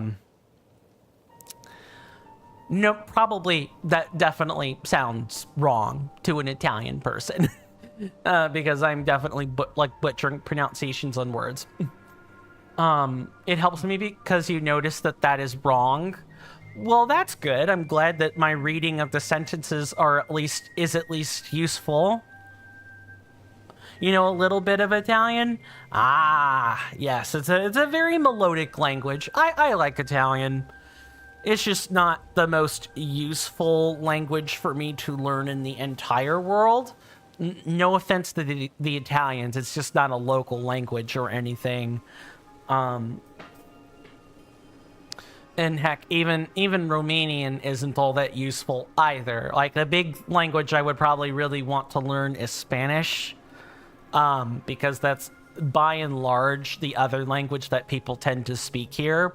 In fact, Spanish usage is so prolific in the States, you know, knock on wood, that people in Florida have taken to merging some aspects. I'd have to pull up the article for this to like point out a concrete example, but there's like a fusion of Spanish and English now. It's not Spanglish. It's like, it's specific to Florida. You'll find it nowhere else. But it is in fact Spanish and English spoken at once. It's not Creole either. Creole has like a third language thrown in. It's just Spanish and English together. And it mostly comes across in the form of the order of words. The big one that I know for sure without having pulled up the article is they use on kind of like how you use it, like how it works in Portuguese, where you made the comment earlier that, you know, on and in for not physical things or even some physical things. They're like things that don't make sense if you try to read it from a strictly English framing. Yeah, that's what that particular fusion or blend of languages is in Florida. It's very striking. The Spanish usage is so prolific that it has literally spawned a hybrid language. It's a good language to learn thinking about a trip, in your opinion, or yeah. Michael Diaz says, I hate Spanish, TBH. May I ask why, if you don't mind? And while I'm waiting for an elaborative comment, let's read this headdress so we can stop staring at it. A Rito accessory made from snowbird feathers. It's adorned with a ruby, a gem that harnesses the power of fire to make cold climates more tolerable. All right. And we'll equip this whole set as soon as we're done buying it all. Lined with molted Rito feathers, this tunic was made by Rito artisans for Hylians visiting cold climates. We saw a guy wear this earlier when he and his wife were stuck in a cabin with monsters outside. The feathers are stacked in each layer to retain body heat. The way it sounds, I don't think it's a beautiful language to hear. That's fair. I kind of liken it to Romanian, where it can be a beautiful language, but it can be spoken not well at all. Or not, I shouldn't say not well. What I should say is it can sound very heated and angry. It can be a very volatile language. English is also a volatile language, though. If there's one thing I know for sure that's kind of universal with multilingual people, is that one of the first things that like tends to stick is all the curse words, all the cussing, because it's easy to type. They're like 3, 4, 5-letter words, and you kind of know what they all mean, because you just use them whenever the hell you bloody feel like. You don't have to think that much about it. You don't have to think twice about cussing. You don't. That's just honest truth. It takes a lot more effort once you've learned the cuss words not to use them. Michael Diaz replying to their own comment here. Yeah, it's the perfect example when you do these mistakes. Yeah, like there, instead of a trip on your opinion, you would be a trip in your opinion, and you would ideally put a comma between trip and in, in, if we were to doctor it up. But commas are like a much less common thing you see on online platforms. I tend not to stress the commas more than anything else. I try to put in the commas where I think they make sense when I read them. The Rito sell these trousers to Highlands and Rito Village. The inside is lined with Rito feathers so they excel at retaining body heat. 1,000 rupees for a pair of trousers, everybody. Thanks for stopping by. Yes, we bought out your stock. Okay, so we're gonna grab the shrine here so we have access. So this is a nice little break, and then, you know, we'll continue ascending the,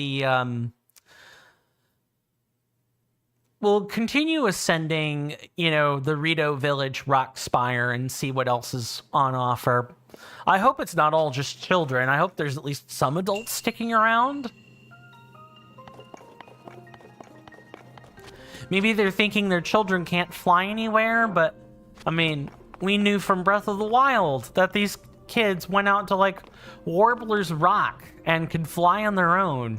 And this is when they were all small children. Never mind the fact that some of them are literal teenagers now. All right, so this one is Ride the Winds. Okay, so I hope we find the, I hope we find a chest somewhere nearby.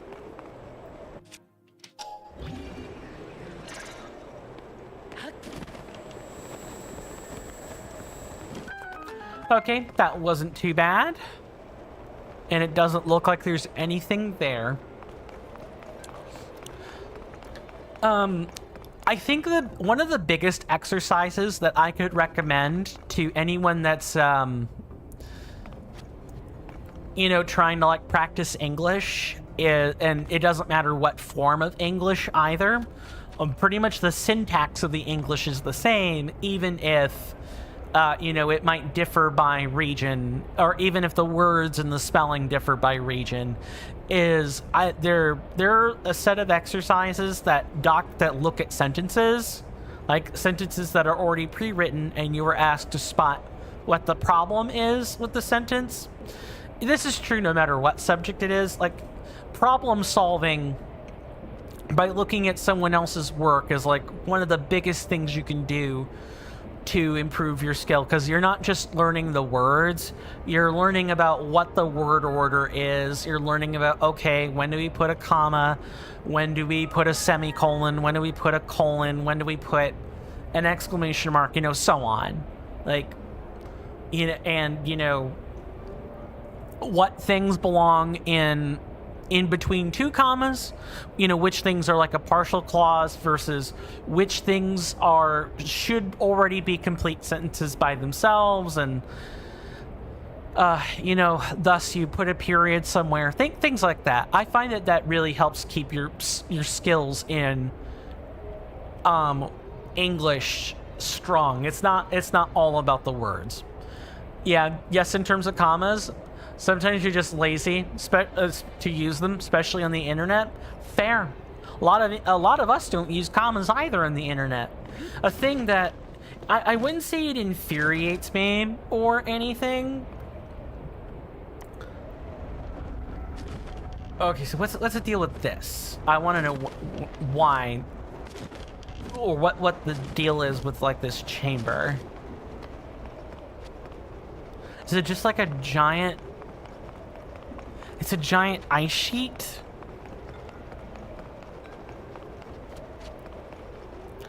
I think the big thing with comma use is that when you're reading a sentence, and especially if you're reading it out loud, commas, again, I'm not speaking to things you don't know or anything. I'm mostly just making conversation here.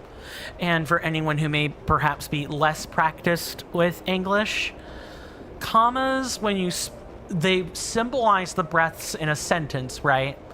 So if you don't put a comma anywhere, what you're essentially saying to a reader is, hey, you know, I want you to read this all in one go.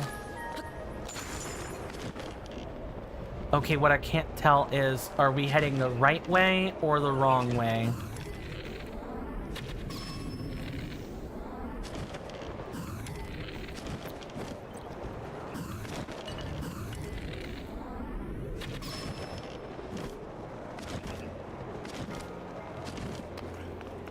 Oh, I wonder if spreading my body out would actually help here.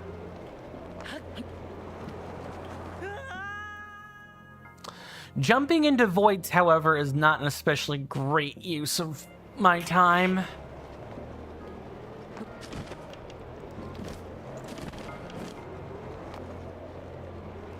Old wooden bow. Have we taken a picture of this? No, we have not. But apparently, a wooden bow from the olden days. It's built for hunting, but it's not very powerful. Interesting. Yeah, it's mostly just if you're reading sentences aloud, you know, a lack of commas can make the reading strained. Oh no, don't blow them up all the way up there. Really? Oh, all the other parts are up there too. That's hilarious. Okay, what's this chest here? About 1 year ago, you weren't using commas at all, which is fair. Again, I mostly comment on the... I'm mostly commenting on the fact that if you're reading sentences aloud, a lack of commas can be... it can definitely exhaust the reader after a while. This shrine is fun. Hey there, HBK. Welcome on in. Good to see you, good sir. Hopefully you're doing well in both body and mind, and I hope you enjoy your stay. Yeah, this is definitely a break from the usual, I'll say. This is not a... Ah, yes, this is what we do. Just like this. Okay, so we got the chest here, but I'm really curious.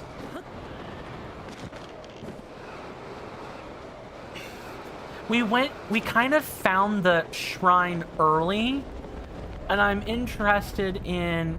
Oh no, we're not gonna be able to... Yeah, I wanted to see what was at the top, because there was a wind vortex coming out from the top. Okay, maybe investigate afterwards.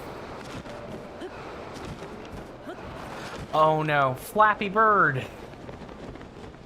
Okay, let me make sure I have caught up on chat sufficiently. Your brother loves this shrine. I can imagine. A lot of like air physics are in here. Like aerodynamics are in here. It's great. Michael Diaz says, but it is, as you were saying, it's very hard to read a sentence out loud without it. And, you know, even if you weren't reading a sentence out loud, right? The commas kind of serve as like a break for your eye when you're reading. It's like, okay, this is where the sentence, that's where the reader would take a pause. And it'll prep you for the context in the next part of the sentence. It gets weirder once you start, you know, actively seeing things like M dashes or semicolons,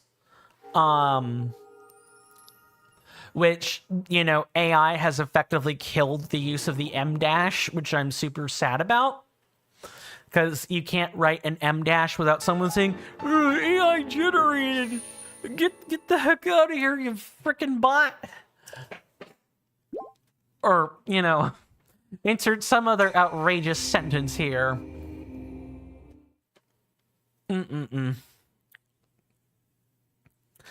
Again, M dashes are like another way you can break up a sentence. It's usually... You usually use an M dash. Let me spit that out so people know what the heck I'm talking about.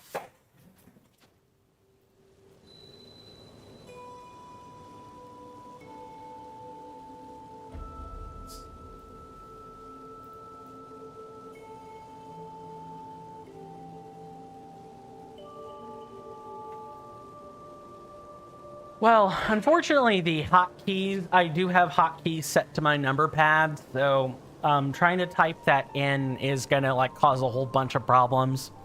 But my major point is just, you can't really spit out the M dash without getting labeled an AI freak or something. Is that a cave? It looked like one. And sometimes it can worsen the understanding of a sentence. Yes. And it's like the other big thing is that if you don't put a comma in, you're sitting there wondering why the heck did someone bother to include why someone bothered to include a the person's name when referring to what they did, what their actions were, when you really don't need their name for that. The name is the name, and their profession or something is usually put into like a subordinate clause. It's the thing contained between two commas. It can really make a sentence very hard to read. Yeah, commas are important. And it's comma splices and run-on sentences are like a really big problem with native speakers, like native English users. It's like, it's really, really lazy speech, or they're trying to type fast and they're on their phone. Make sure I've not missed something. HBK says he likes wind element puzzles. Yeah, the wind element puzzles are cool here and there. Not only in English. Yeah, commas are like a thing you find in several languages, right? I imagine someone speaking Portuguese, if they don't put commas in the right place, wholly run-on sentence Batman, that an expression, or a wholly run-on sentence. Why the heck didn't you break this up with a comma? Where does the context start and stop? What's the relevant sentence? What part of the sentence? What isn't a relevant part of the sentence? Hey there, bear type. Welcome on in. Good to see you again, good sir. Hopefully you're doing well in body and mind, and hope you enjoy your stay. You say, can't be here, not at home right now, but see you next time. Thank you for popping in, good sir. Hopefully, well, since your stay is going to be short-lived, rest well, my senator and inductee, and I hope to see you again sooner rather than later. You prefer to just say hi now and not say anything, just like being invisible in the chat or whatever. I get that. I appreciate the notice. Hopefully I can catch you when you're a bit less busy, I think is why you're saying all that. Would that be correct? Again, if you're busy, don't confirm that. Enjoy the food. Oh, I just realized it's like midnight. We've literally spent so long staring at things that I just straight up let the time pass to midnight. We need it to be like morning or afternoon here. So we're actually going to use a bed here. You must be tired after a long day's trip getting here. Thanks so much for coming. Yeah. 50 rupee bed. Let's go. Until noon, please. Okay, got it. I'll give you a chirp when it's noon. Sleep well, mister.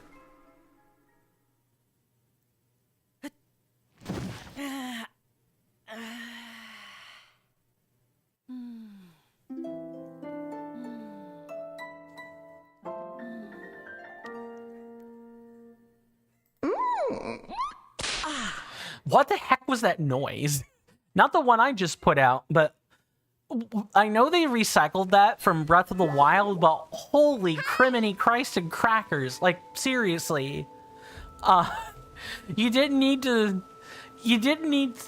Breath the devs, Aonuma and company. You literally did not need to put that in there. Plus 18 plus audio. Yes, exactly. The game had what I thought was 18 plus audio. You could clip that out of context so badly it's not funny. But you could also, I don't know. I mean, that effectively what I put in the soundboard is about what I thought we all heard. Then again, guys, this really shouldn't be surprising to anyone. These are the same devs, right, that put in a poop joke in the game. It's literally the Korok stuff we collect. We knew this from Breath of the Wild when we discussed it then at like the end at the end of LP at the end of the LP session. Wild. If they could put a poop joke in here, what else are they gonna put in here under the guise of some random offhand instead of some other offhand noise? You also write 18 plus in English instead of plus 18. Okay, so when it comes to numbers, it depends. When we're wanting to refer to like an age rating, then it's 18 plus. If we're like trying to do math, then it's something plus 18. It basically just comes down to, are we using both the symbol and the number as like one concept, the math, or are we using it as like, are we using the plus as like a separate word? 18 plus. Then in that case, we'll write it the other way. This is the part of English I would consider a bit weird, where if I were to recommend to a person learning English, would I write it that way? No. I would say, I would actually write out the word, above 18, adult, like adult audio, or audio for ages 18 and up. I would actually write out the full thing. 18 plus is like the shortening of all that. It's meant to crunch the words down into like bite-sized pieces.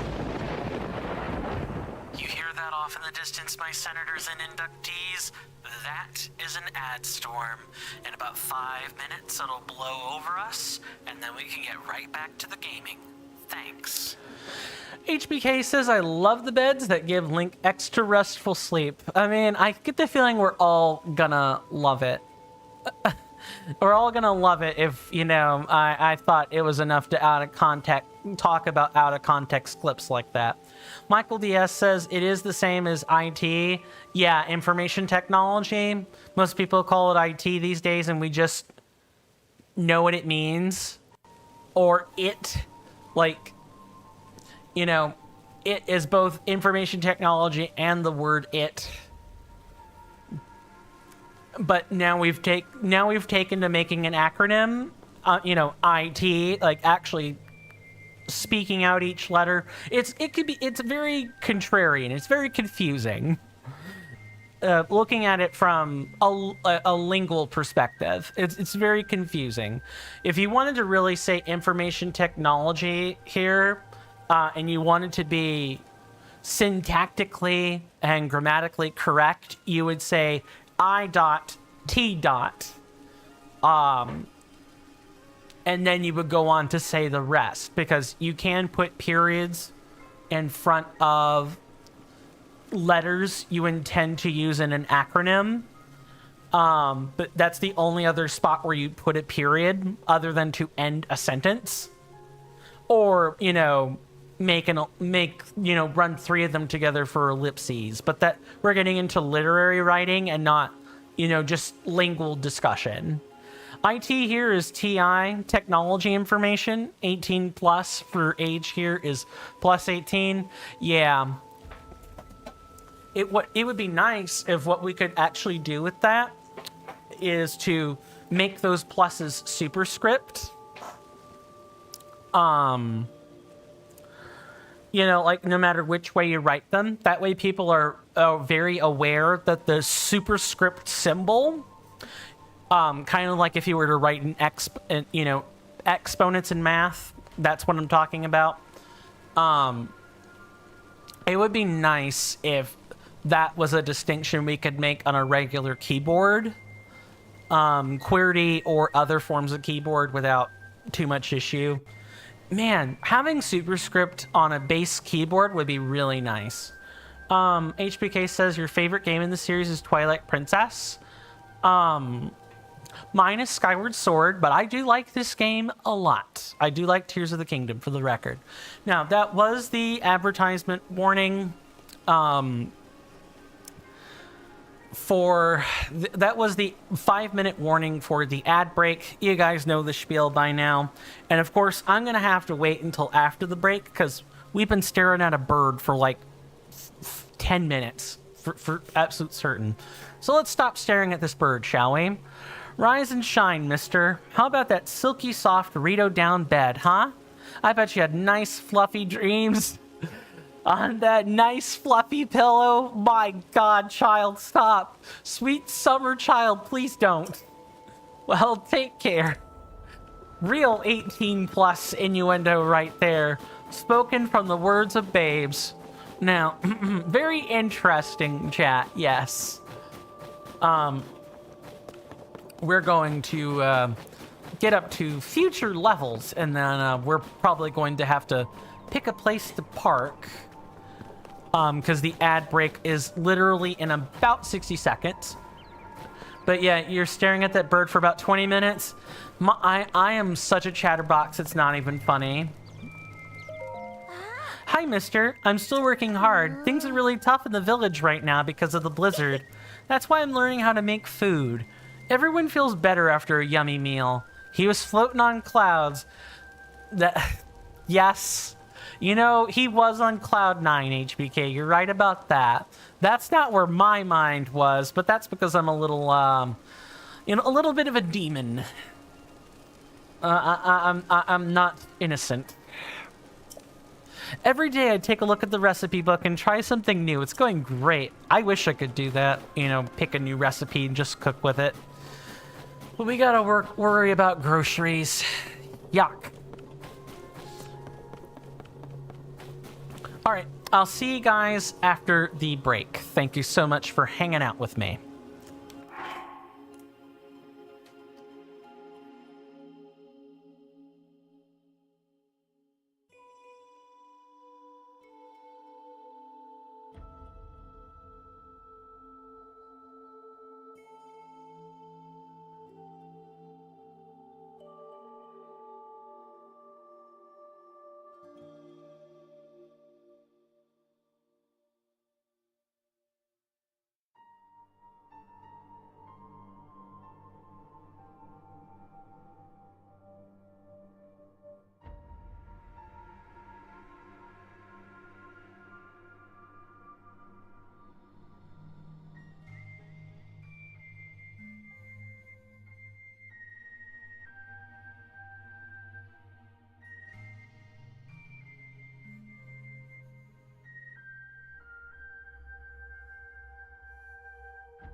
Sorry about that, folks. I'm back. I'm just gonna take a second and clean my lenses here.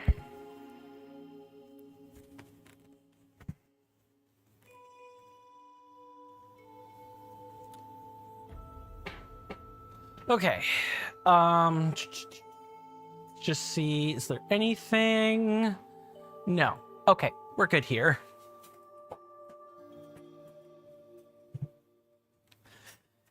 But let's finish coming around the mountain, eh? Let's talk to some people. That's what we're here to do, everybody. Talk to people. Maybe also talk to, ideally, an adult somewhere? We've been talking to kids mostly. I'm not liking what I'm seeing. It'll freeze them solid. How about this one? Huh? You need something, mister? Because I'm actually kind of busy. My papa told me you could use ice fruit to freeze monsters solid. Yeah, you sure can. Which gave me an amazing idea for an invention. My problem is I can't go out to pick fruit right now with the blizzard and all. It's so not fair. This is the best invention I've come up with in so long, but without ice fruit, I can't make it. Molly the Fletcher's quest. I can't even get the opportunity to read it unless I decline. Huh? Mister, I felt a cold breeze coming from your pouch. Man, can everyone just smell everything on us? Or feel everything coming out of our pockets? I thought Link had extra dimensional spaces. I have no idea what to think. My worldview is shattered. Yes, we have ice fruit. We have lots of it. Huh? Mister, what's that you've got? That's the ice fruit I wanted, isn't it? Whoa, looks like you've also got some cold jelly-like stuff. Is that white choo-choo jelly from one of the monsters that'll freeze you solid if you touch it? Wow, it's not exactly what I had in mind, but I bet I can use that to make my big invention. May I have one of either the ice fruit or the white choo-choo jelly, please? Take the ice fruit, it's what you were looking for. Yay, now I can finally make my invention. Michael Diaz says, I have a double shield. Yes, I have a traveler's shield. That's English. I mean, it's not correct English. You would say, I've got two shields stapled on top of each other, but this is a video game. The devs had to come up with some quirky way to name shields fused to shields, so they came up with shield. Consequently, if you fuse two traveler swords together, you get traveler sword. So you can just get all kinds of derpy with the words if you want them to. HBK says, fun fact, this Link is 125 years old. I thought he was 122. Because in Breath of the Wild, you know, he's 17 and he wakes up from a 100-year stasis. And then 5 years advance between, you know, now and the end of Breath of the Wild. So I'm pretty sure the canonical age is 122, for being honest. But Link is a Captain America self-insert. Let's be totally honest here. So Captain America is not suddenly 100 plus years old or whatever. He's still the same man he always was, but it's 8 years. I'm pretty sure it says 5, but if you say 8, okay. I'm not trying to bicker about it. I will look at some information and get back to you with a suitably collective answer. Michael DS says, I know, LOL. It's much funnier to say shield. Yeah, I'm glad you think so.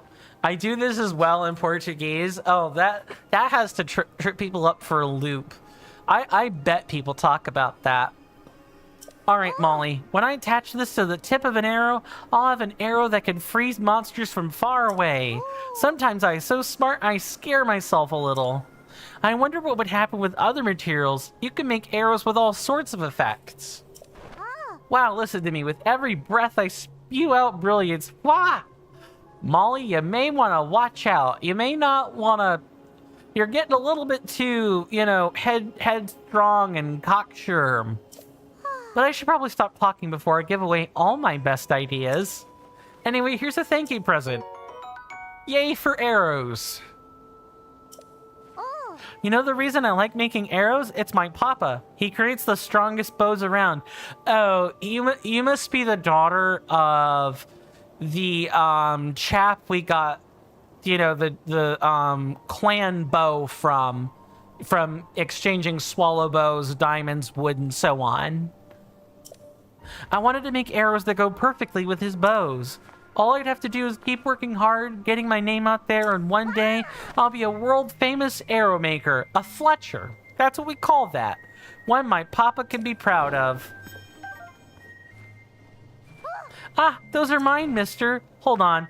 Is your problem that you don't have enough wooden arrows? It's important to help each other in times of need. That's what my papa says.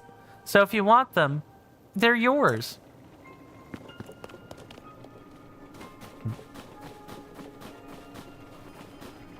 Ooh, I want to wait first. Before we go and deal with that story, because I get the feeling we're going to have to turn off the webcam for that.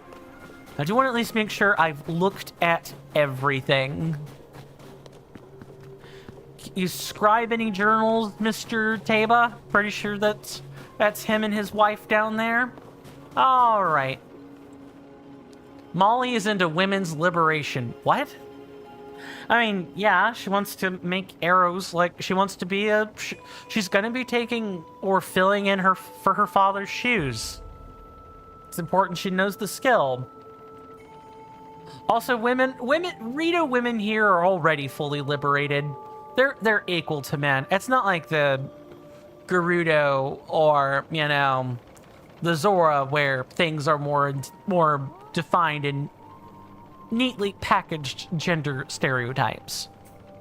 Here the Rito men and women kind of all do the same thing. It's just kind of dependent on individual ability, which is the ideal. It's how it should be.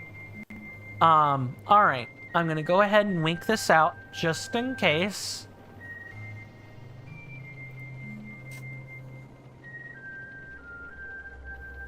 Because there's probably going to be a cutscene and some voice acting, so I'm just going to go ahead and wink that out for everybody. HBK says it's not a bad thing, though. I agree. Good. I'm glad we're in agreement on that. We can pick that conversation back up once the inevitable cutscene has finished.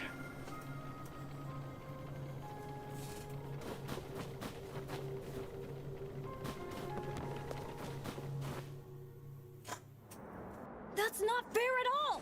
You know I can handle it! Checking out that huge cloud wouldn't be hard. I could even do it alone. If we don't do anything, the village... Huh? Huh? Is that you?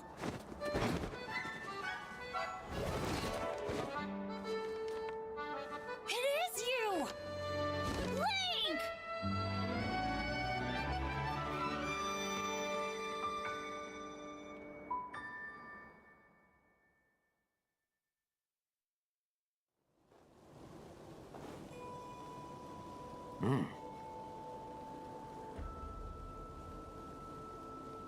Well, that certainly didn't take long. I thought that cutscene would be a bit longer, if I'm being honest. HBK says you love this cutscene. It is a nice cutscene, I will admit. And it's nice to hear, pretty sure his name's Tulin. It's nice to hear Tulin talk. Don't twist your tongue on the way out with that one. Link, they told me you were missing. It's good to see you doing well. I can't do a Sean Chip. I might be able to pull off a Sean Chiplock, but not with Taba. That's a little bit too hoarse of a, you know, voice for me. I can try, I guess. The new Rito Elder. Okay. Michael DS says, I will play a game now. See ya, coin. Thank you for stopping by, Mr. Michael DS. The conversation has been very riveting, good sir. Enjoy your gameplay. Rest well, my lovely senator. And if I don't see you back at some point, you know, I hope to see you around next time. Take care of yourself, and bye-bye. Saki, it's very nice to see you again. Do you remember do you remember my son, Tulin? He's grown taller, though perhaps not yet grown up. Well, maybe I would if you didn't treat me like a hatchling all the time. Ah, yes. Tulin is a teenager, everybody. Oh my god. And I like how the fact everyone shakes their fists when they're mad. As long as you think you can still take on the world by yourself, you'll always be my little chick. What? You think I can't? I'm already fully fledged, you know. You'll change your tune when I ace today's scouting trip. You all can keep wasting your time treating the Song of the Stormwind arc like it's real, but not me. Listen, you. Unbelievable. Ah, yes. What a time to be alive with so many unruly teenagers ruling the roost. Where are the adults? Terrible teens, lol. Tulin wants me to let him go find what's causing the blizzard, and he's having trouble hearing no. Yeah, terrible teens, lol, HBK says. Very much. He mentioned a song. It's an old folk song here in Rito Village. Long, long ago, when we faced a different sort of upheaval, the village was saved thanks to a great flying ship. Or so claims the song that's been passed down through generations. It's a song for children, mind you. Few adults still parrot it as if it were true. Still, every now and then you get reports among the Rito of a flying ship. Combine that with the blizzard caused by this upheaval, and it seems less far-fetched.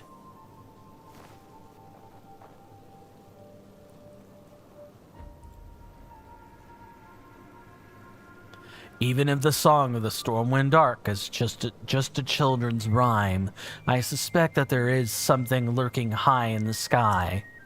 But the air is so turbulent now that no Rito can fly close enough to look into it. This is why I say we need to make careful preparations to find the truth, but Tulin, he thinks we cling to that song out of cowardice. But these are Rito matters. You came for some purpose, yes? What? This is terrible news. So then not even Hyrule Castle is safe. If Princess Zelda's disappearance and the strange phenomena around the world are related somehow, we Rito would ordinarily love to contribute to your search. But this abnormal blizzard shows no signs of stopping, and food has grown scarce. Everyone I could spare is already out researching the blizzard or scavenging for food. My husband hasn't been able to leave the village much since becoming the village elder. I wish there was something I could do. But maybe I'm not the one you want. You should try asking Hearth. My friend Hearth has many sources of information, so he might already have a lead about Princess Zelda.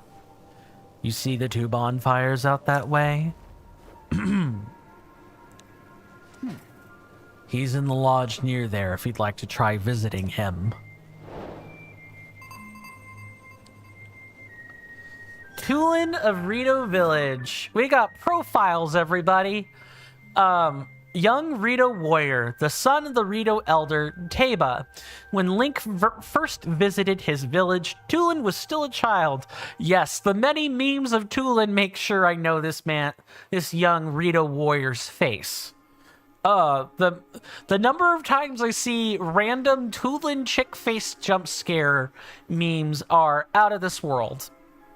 And it's always a Breath of the Wild Tulin as well. Tears of the Kingdom Tulin doesn't really make his face on memes all that much. It's mainly Breath of the Wild. Tulin was still a child, growing up in his father's shadow, and his eyes would light up when he watched Link and Teba practice at the flight range. A Rito warrior who Teba, the new Rito elder. A Rito warrior who once helped Link save Rito Village. He took up the mantle of village elder from Canelli to become the new leader of his people. As the new elder, he is under pressure to deal with the strange weather assailing Rito Village. Anyone else? I think it's just 2. I'm concerned for Tulin. He believes he's fully fledged, but he's not yet grasped one of the most fundamental lessons. One cannot accomplish great feats without allies at one's side. I hope he realizes that soon. I'm gonna drop the voice here. Managing food reserves and supplies, granting audiences and such, this village elder gig just isn't sitting right with me. Life was so much easier when all I had to do was hunt. Just me and my bow, but you didn't come to hear me complain. What can I help you with? The Stormwind Arc? That's the name of a ship that features an old Rito children's song. Or features in an old Rito children's song. As the song goes, long ago when a disaster threatened our village, a god sent us a great flying ship. The blessed winds created by the ship put everything right. Doesn't sound like something that really happened, Tom. But this never-ending blizzard counts as a disaster to me. I'd take anything if it would save us from this, even a children's story. I guess the truth is somewhere up there past that ominous cloud. Alright then, if you decide to visit Hearth, take care of yourself. The closer you get to that cloud, the colder it'll get. You need to take extra precautions against the blizzard. Yep, I have done that. He has one link. Yeah, I suppose he does. Now, before we go visit Hearth, because it seems now that we kind of have a break in, what we're going to do next. We're going to ascend, go up top.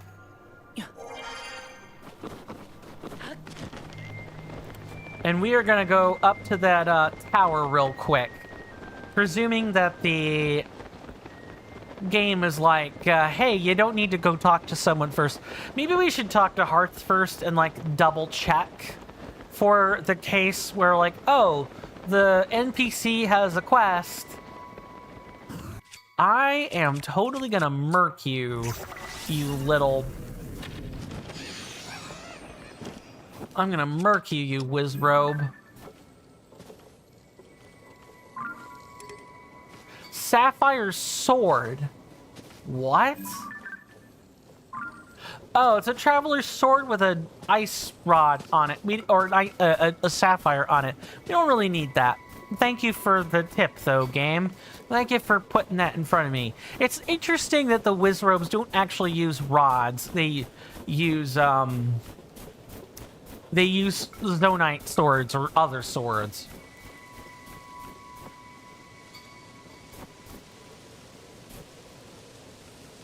Okay, so we just need to do this.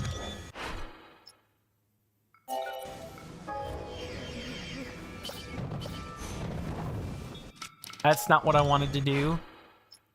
Oh no, actually, yes it is. It is what I wanted to do.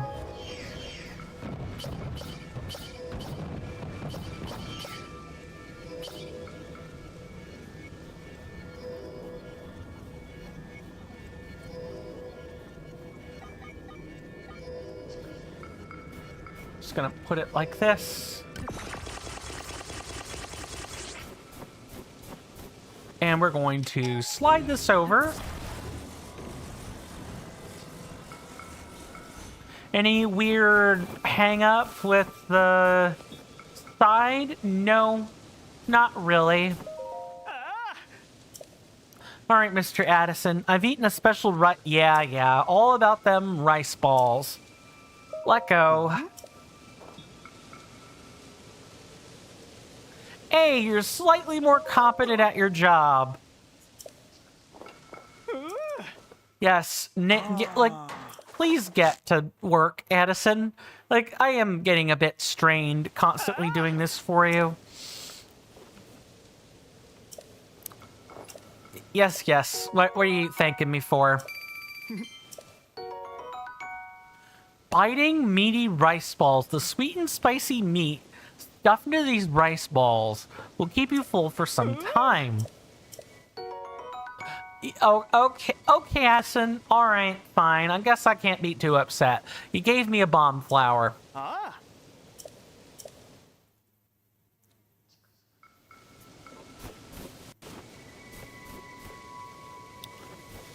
Okay, so we know to go to these like 2 bonfires, right? Hebra Mountain climbing path.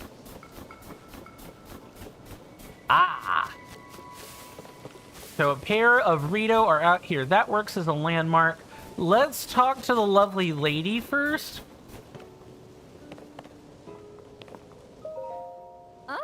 We found these strange things at the foot of the Hebra Mountains. They're oddly shaped, aren't they? I've done every test I could think of, but I haven't learned anything. Not even what they're made of or what they're for. All I know is that they're pretty heavy and pretty sharp. It probably hurt if you got hit with one, huh? Well, I've got all I'm going to get out of these things. If you want them for some reason, they're all yours. Thank you. It's free loot, which I will never say no to. And yes, we are going to take these crates. Do that somewhere else. Stop that. No, I want the boxes. Dang it. Ah, there we go. Okay. One at a time.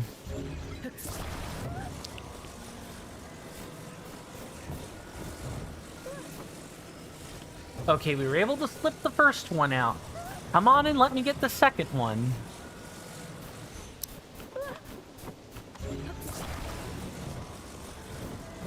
There we go.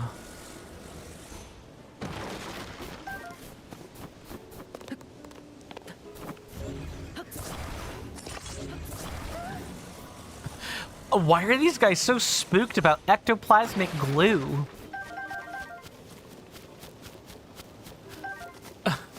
It's just, it's me, it's Link doing the thing.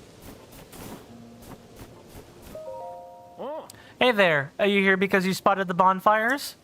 The blizzard makes it hard to see where you're going, so we keep these bonfires going as a beacon for lost travelers. They eat up a lot of firewood, but it's worth it. You can spot them even from up in the air. Though, as proud as I am of them, they can't beat the spotlight set up around that fancy Skyview tower. It won't warm you up like a bonfire will, but it's hard to beat it for size and sheer brightness. The Hylians are pretty incredible to have built something so impressive. So you say. Yeah, but the man we want to speak to is in here.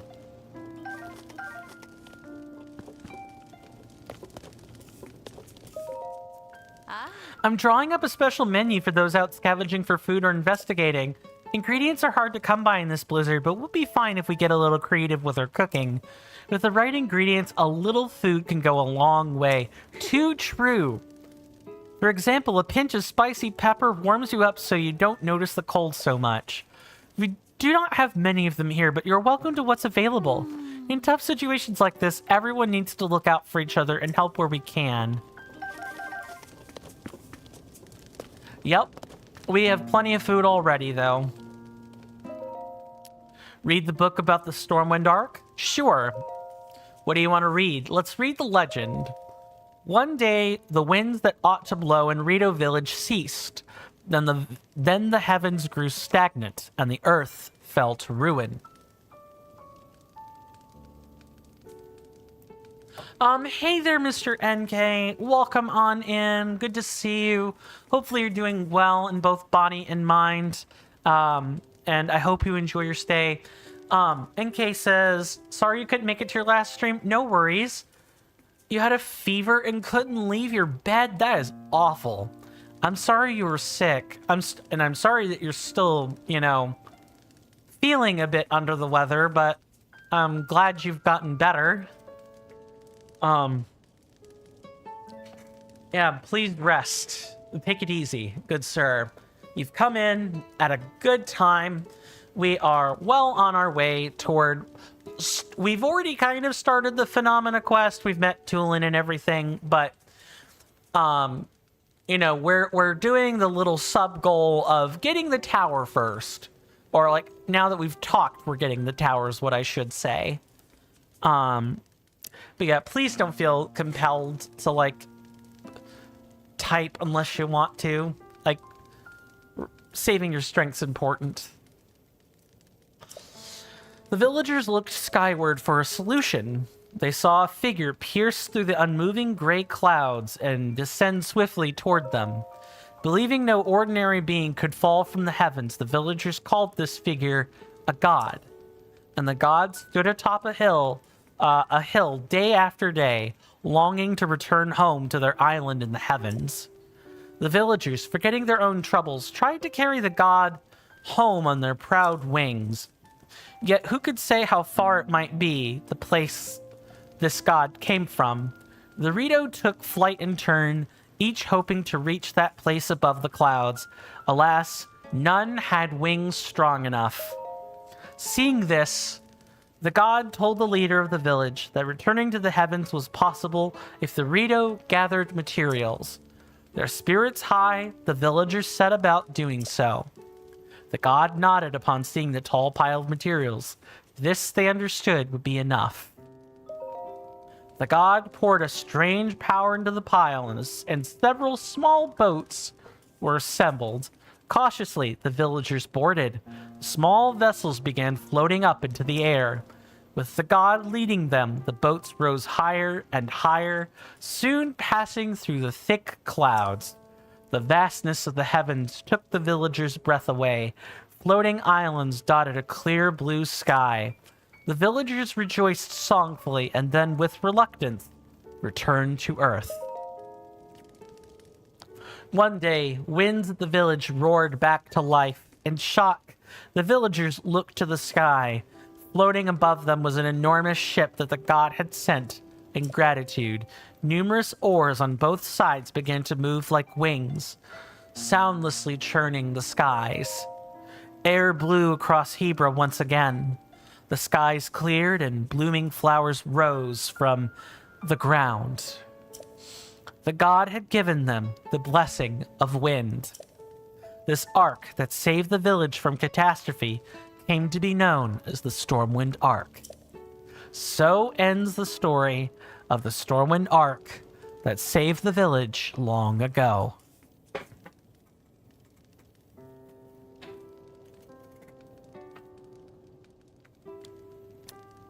And that was drink-worthy. Sorry, my voice just cracked there. That is drink-worthy. That was a lot of reading, but it was worth it.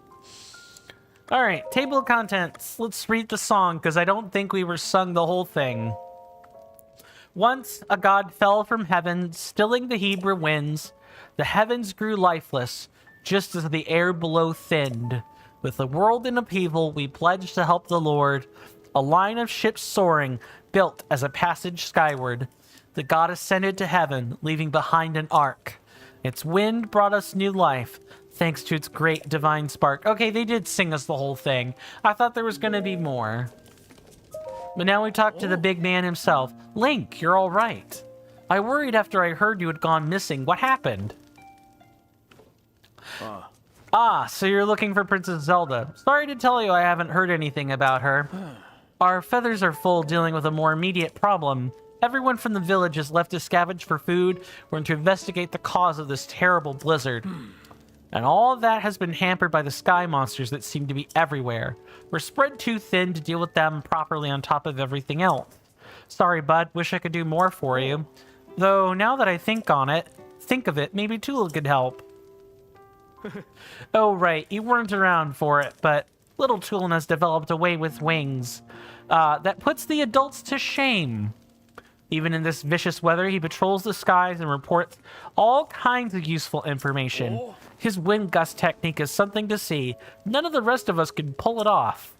Even Stern Taba acknowledges that Tulin's skill is a cut above. The kid does preen about it more than he should, but, well, it's worth asking him at least. Last I saw him, he was with Kasane and Lesa on a trip to find food. I think they were on their way to the Hebra South Summit Cave. That's to the northeast from here.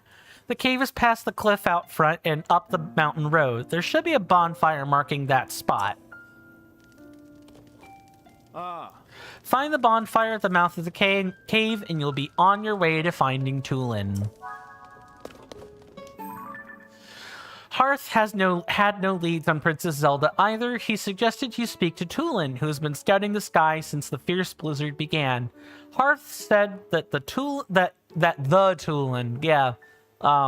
Tulin went to the Hebra South Summit Cave with Kasane and Lesa.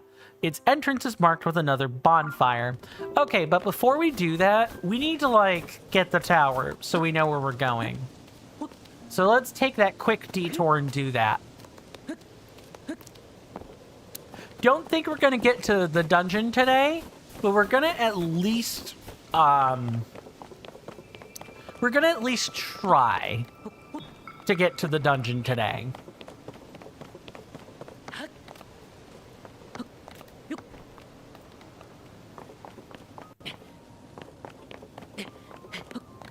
And we've got plenty of health too. So, you know, if there are enemies guarding this, we should have an easier time dealing with a lot of them. He says they're probably all silver by now. Oh, it's just briars? Really?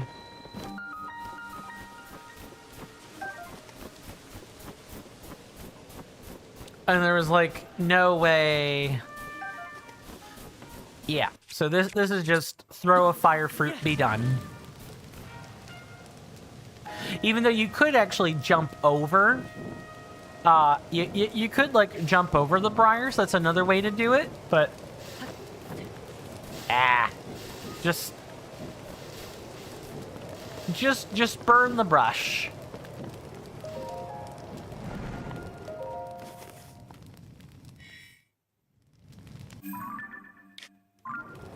And now, we fly. Gonna take a second and let my right wrist rest. Yeah, I kind of stoved it up lately.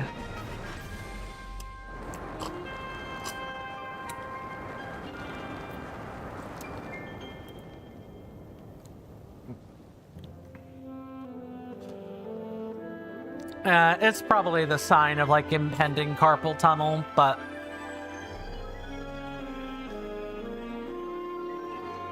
I'm gonna at least, like, take some rest where I can get it. I tried to have 2 baths yesterday just to, like, ease my wrist a bit. Didn't really work. Yay! The entirety of the Hebra Mountains is... We're gonna be spending a long time in here.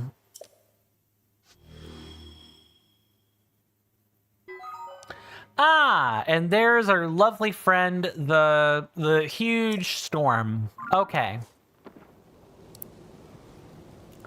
We are no doubt going to be spending some amount of time in the sky, or you know, we're going to be spending some amount of time in a dungeon, but this is the wrong thing. I wanted to go...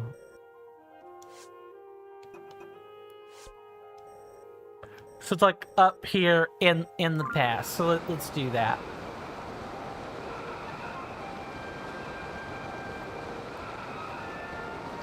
Yeah, so there's the bonfire right there.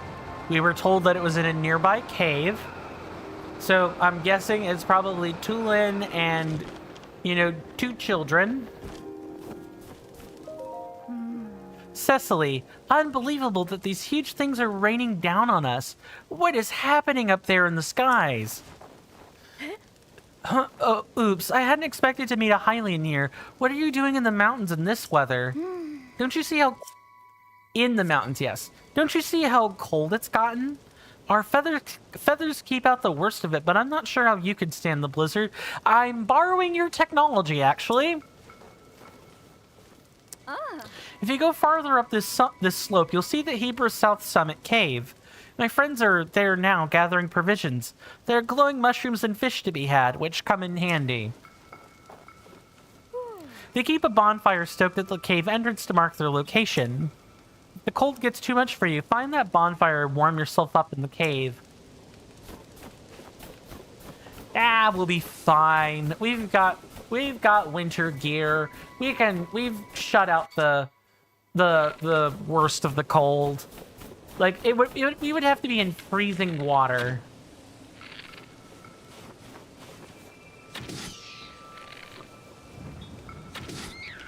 Yeah, we'd have to be in freezing water to... Oh, hello. Yes, please keep rolling down the hill.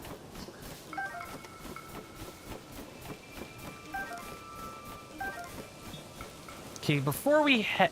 I think the cave is, like, basically right around here. No, we have found a camp of enemies. I'll take it. You know what? I'll take it. Wrong fruit. Yeah, give me one of these.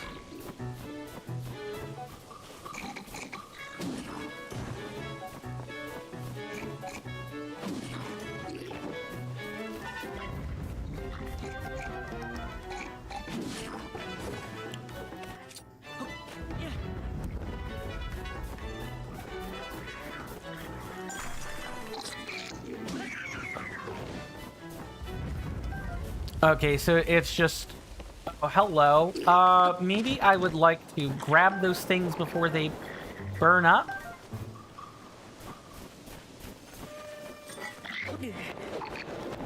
Oh, we actually want to dodge this way, huh?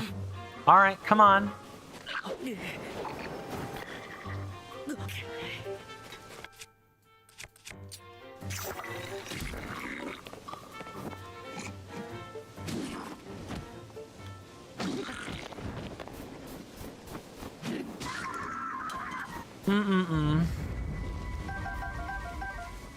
Good thing we have plenty of weapons for such an arduous time. A double-edged Rito sword that with a decayed blade. Swinging it produces a strong wind. Well, we're gonna leave that there. We really don't need it. I kind of want to limit the pool of weapons to, like... Hylian guardsman weapons whenever I can, or if you guys are wondering what the heck is Coin talking about, I'm talking about the, the pristine weapons you find in the depths. I want that to be, I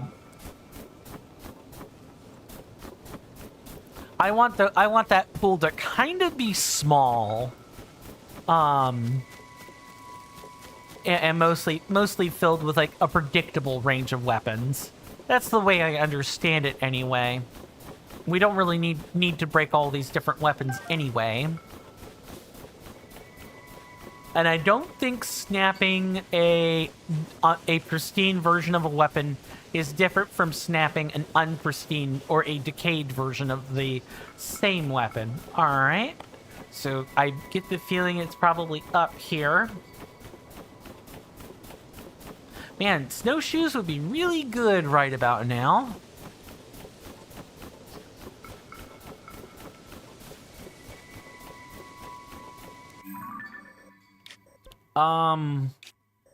Oh, did I go in the wrong direction? I might have. It's weird that I'm not seeing any more, no, maybe. Okay. No, I was correct.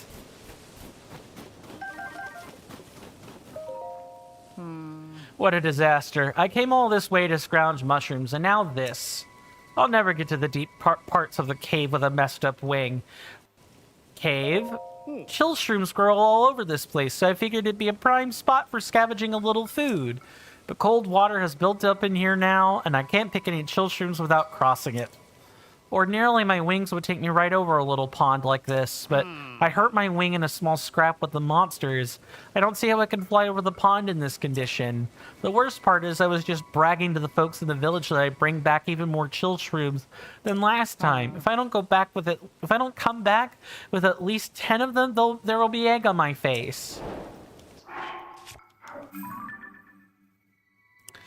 Verla came to Talento Peak Cave to collect 10 chill shrooms, only to find that cold water had accumulated inside. With his wings still injured from a fight with monsters, Verla has no way to cross the pool. I guess we'll talk and see about Tulin. I get the feeling I went the wrong way, though. I came to this cave to gather chill shrooms deep inside, but the cold water pooling in there means that's not happening. If you're going in there too, careful you don't slip. Fall in that cold water and your muscles might get too chilled to swim back out. Ugh, if I hadn't hurt my wing in a small scrap with some monsters, I could have crossed that pool in a few short flaps. How am I going to face the other villagers without the 10 chill shrooms I promised I'd bring back? Where's Tulin? You looking for Tulin? He's out at another cave gathering food with Gisane and them.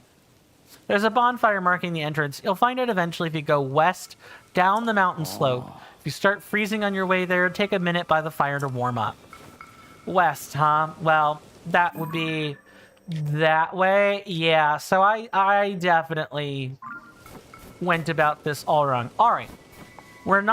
We don't want to get caught up in side quests. We're going to wait. I don't even think we have 10 chill shrooms in the first place. Yeah, we have 4. We would like a few more. Dang, I really should have gathered a couple more. It's fine.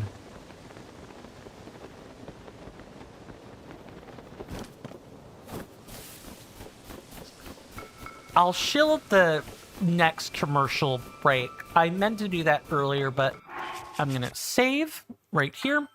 I just didn't think it made a lot of sense, and also was quite sure I knew I was gonna have to reply to people coming back, so I was like, I'll just wait.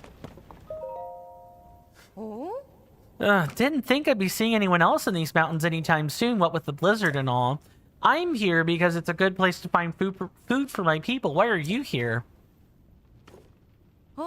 Looking for Tulin, huh? Fair enough. He's farther in this cave with Gisane. They're scavenging for food. It might be Gisane or Gisane, but I'm not sure. I just butchered that to high hell. But I'm hoping I could get a correction at some point. No, I'm not going to show you the way. I need to keep an eye on what we've amassed so far. Be on your guard. There's a creature in the cave that hops around on the walls.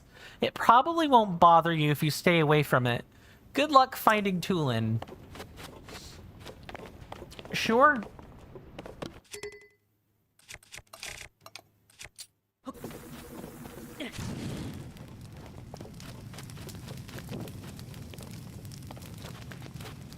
All right, so we've made it to the right cave now. Now we just gotta, like, stay on our toes.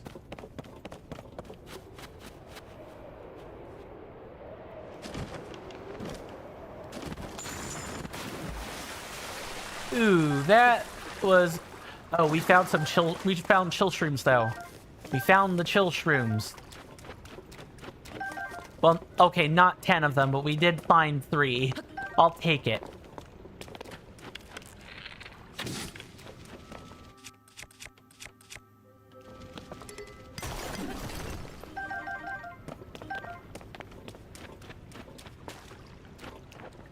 Okay.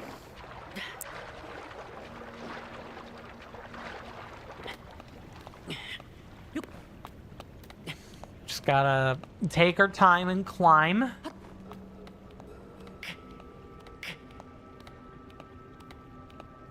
Ooh, that looks like a place I can stand too. Yeah. No, like climbing mountains like it's Skyrim, everybody. Love that. Love that for me.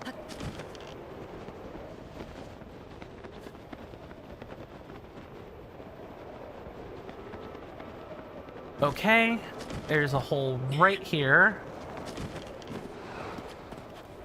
Kind of like this. Are there any other spots?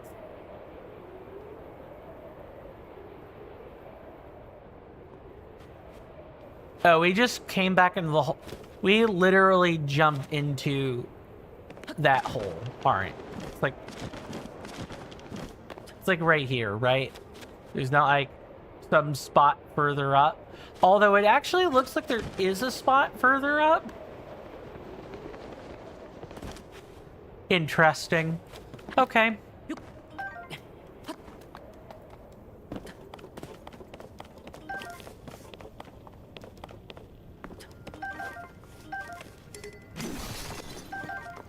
All right. We now have one fewer weapon. Yay. Thankfully, I mean, it shouldn't be that hard. If I need to farm up a weapon, I will, in fact, do that.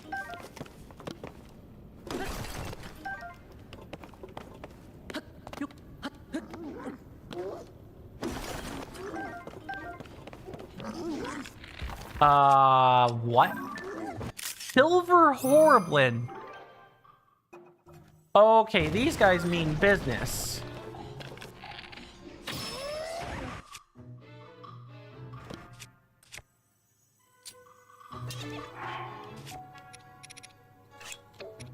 Let's eat this so we have...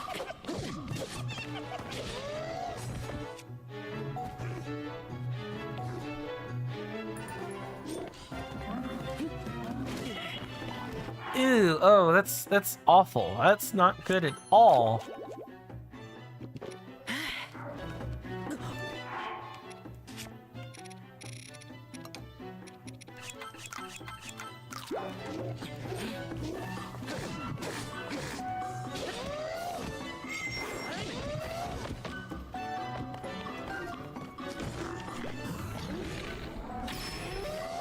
Yeah, don't even think about jumping around. Yeah, you know, let's use a powerful weapon.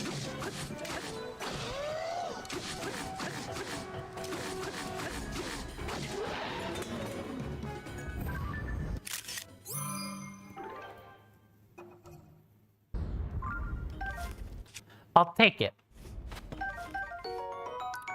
A curved horn with an extremely hard tip.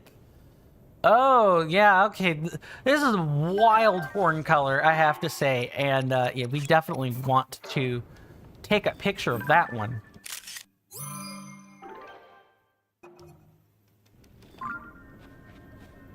It no longer looks like a hammer, though. That's kind of sad. I mean, it's not sad, but... You know, I did like the look of the black Horriblin horns. Those are some wild colors, though. What's everyone's favorite color? Mine's red. I do like a good hot pink or blue, though.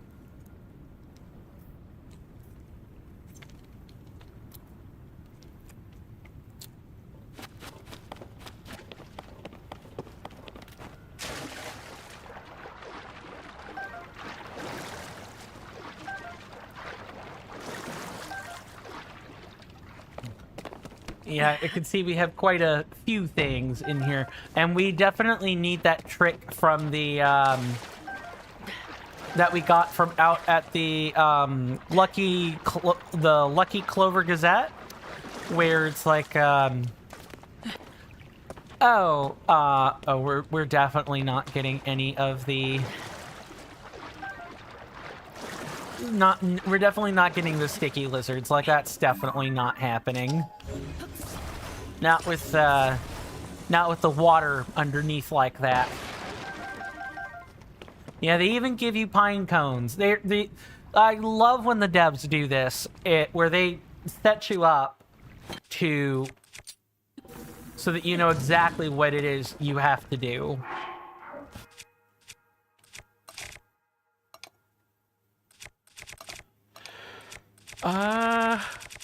It'd be right toward the end, right?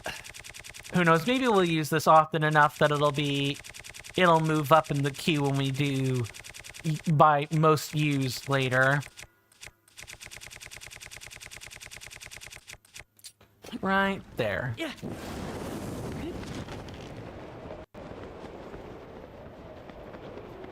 All right.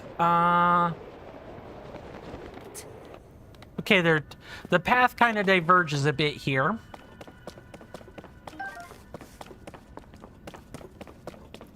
We're gonna head through this one first. Not a pine cone.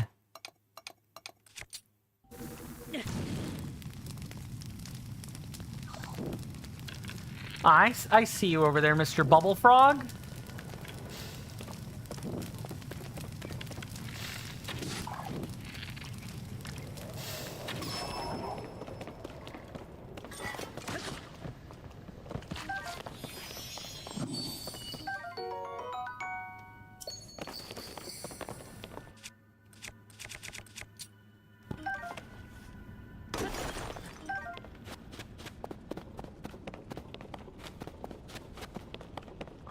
Okay, if that's all that was, yeah, we can move on. Huge cave. I wonder where we're gonna find Tulin in all this. And Gisane, for that matter.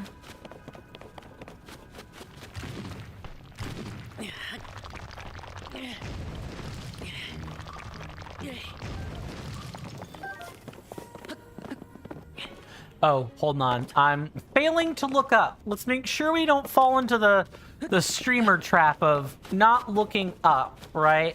That's like a really common thing, is like we fail to look up all the time. Causes lots of problems. That Tulin. What are we gonna do with that boy? It's just like him to fly off on his own and leave all the food we collected behind. Oh. You hear that off in the distance, my senators and inductees? That is an ad storm. In about 5 minutes, it'll blow over us, and then we can get right back to the gaming. Thanks. That is the cue for the commercial break. You guys know the spiel by now, but unlike usual, I do have to break this up with a bit of major shilling here. I did not do it during the second hour, so I gotta get that out of the way. I talked about the free, easy methods to, you know, follow on Twitch and subscribe on YouTube, and I've even plugged the emotes a few times, like our sub goal. But, well, you guys being here is more than enough for me. If you do feel like being financially generous, I am, of course, very deeply appreciative of that. I have plenty of avenues for this. I've really the best way to interact with all of that stuff at once is to look at the link tree. This is true no matter, you know, which platform you're on. If you're on YouTube, you'll find it in the description. At the bottom of that description will be a link to the link tree. You just click on that. And as for you guys on Twitch, it'll be right underneath the video viewer or video player, aka the thing you're watching the stream on.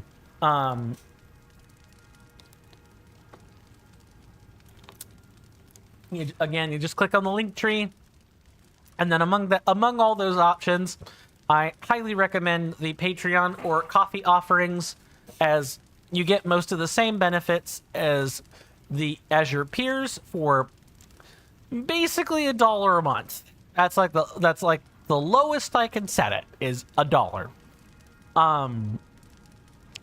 Outside of that, you know, stuff, and for you guys on YouTube, I should say that is basically your options are Patreon or coffee. For you guys on Twitch, you've got all the in-house Twitch things and subscriptions as well. I'm not going to go over all the benefits of those. I have them listed in the About Me section on Twitch, so please read through that for more information. But, you know, you do get some really nice emotes. Mr. Monkey Funk was spamming the tornado emote from earlier. I animated and drew that myself. If you want sweet emotes like that one, please consider tossing a Prime subscription or a Tier 1 subscription or higher in this general direction. Thank you very much. Let's try to finish the text here, shall we? We'll all be What is a Hylian doing all the way up here in such a fierce blizzard? You're here to talk to Tulin, eh? You just missed him, unfortunately. Our task was to scavenge food in this area, but we just saw a flock of monsters fly past outside the cave. The same ones that have been sighted around the village lately, in fact. I told the others we should return right away to report them, but Tulin clearly wasn't listening at all. He said, I'm going to follow them back to their nest, and flew off alone before it could protest. If you leave the cave and head north, you can spot a lone cedar tree on Talanto Peak. That's where we saw these monsters. Those monsters, no doubt Tulin followed them there.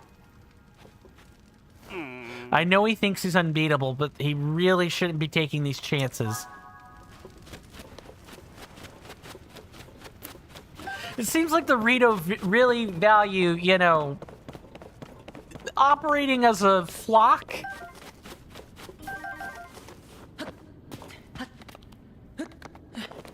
You know, like collective bird brain thinking.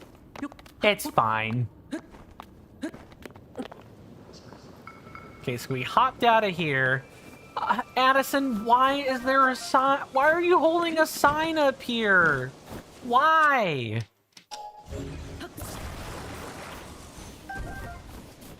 Why?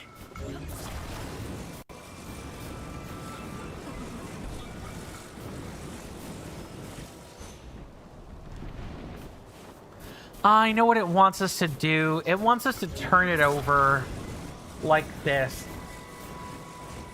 And like literally use snowballs to snowballs and boulders to like fix these things together like this.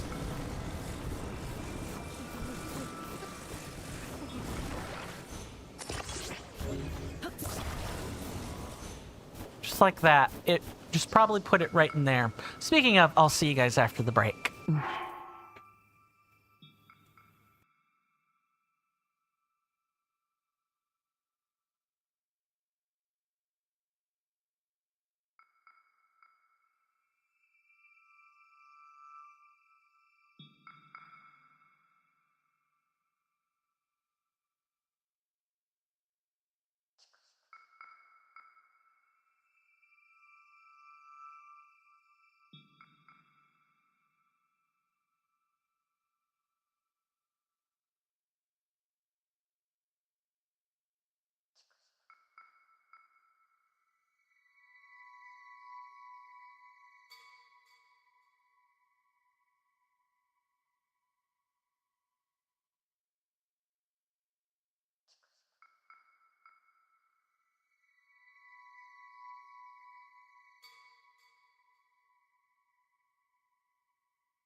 Okay.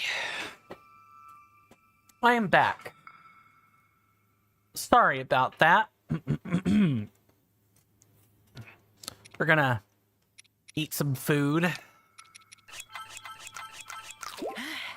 Keep ourselves nourished. Okay, I don't think this is gonna work because Addison's being a doo-doo head, but just get to the bloody point. Let him go. Oh, look. See, all we had to do was trap it between a rock and a hard place, everybody.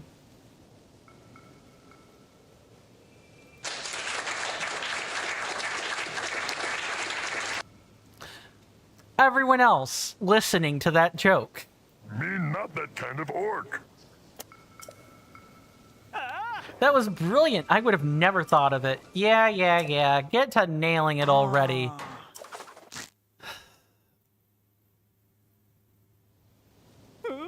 Perfect. With your help, President Hudson is... Not President Hudson, it's a damn sign. Stop being a doo-doo head. He's doing his best.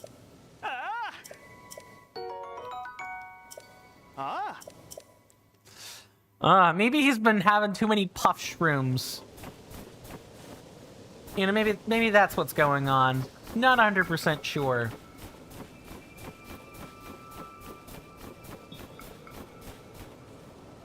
Ooh, there's sticks. Lots of sticks.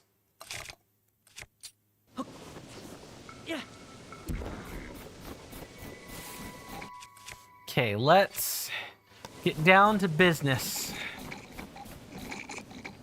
One.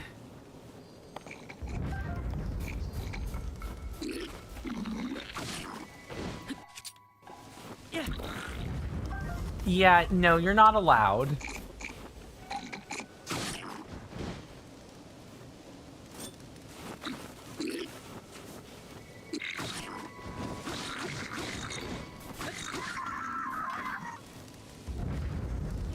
We're getting all kinds of goodies today. Best bow ever. In the past, the King of Hyrule presented this bow to only the most talented archers in the land. Its combat capabilities are as impressive as its extravagant design. Okay, we are definitely pulling out the old wooden bow and putting on a royal one. And then we're going to take a look at some of the stuff that was being guarded. This bow is a favorite among Rito warriors. Yeah, gotcha. We're gonna drop the construct bow, and then we're going to drop this. Okay, so we have the Royal Halberd, which I guess, if I want to do this right, this needs to be fused with this.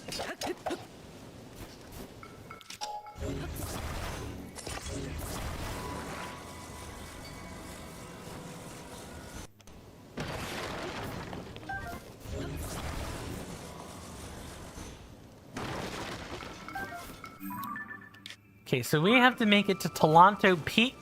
Pretty sure that's our next pit stop. Is Tolanto Peak.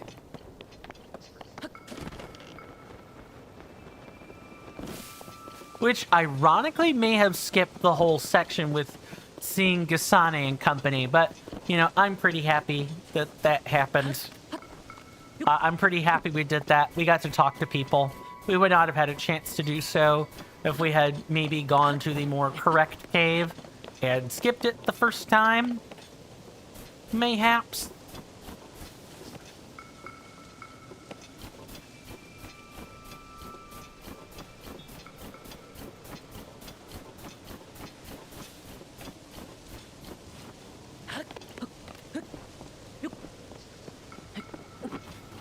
Put them up there.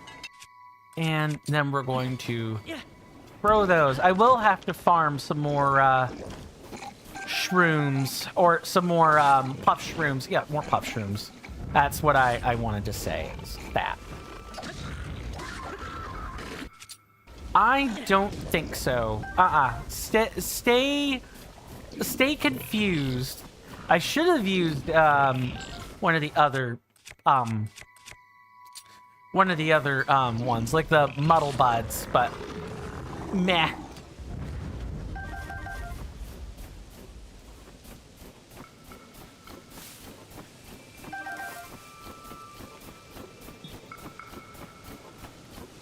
I will certainly not say no to a fine selection of chili ingredients.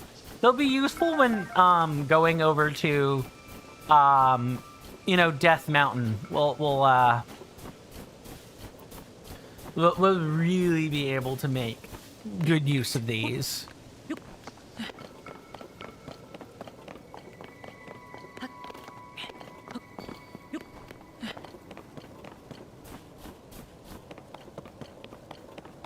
Okay, there's an enemy in that. They get to stay there. I know. Don't prevent people from, being the victim of their own mistakes. If someone's making a mistake, unless it's like an earnest... well, actually, you know what? Even then, you probably still don't want to prevent people from making mistakes. Be there to pick them back up from the mistake. Don't actually stop them from making it. People don't learn if they don't make mistakes. All right, so pine cone. Are you up here by chance? No, but there's a Korok I do not want to collect right now.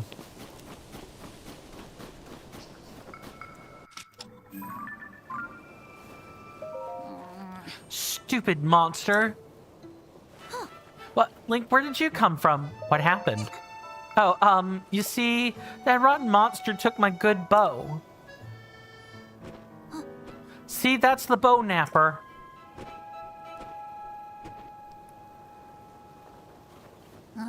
I've got to get it back. Help me out, Link? Oh. Really? Thanks. Did you know I could blow a strong gust of wind anywhere I feel like? I'll do it for you too. That way you can glide over to where that monster went. Just tell me where to point the gust and I'll make it for you. Tulin's power of wind. When Tulin's aura is charged, he can create a stream of wind that blows straight forward. This could be used for bursts of speed while paragliding.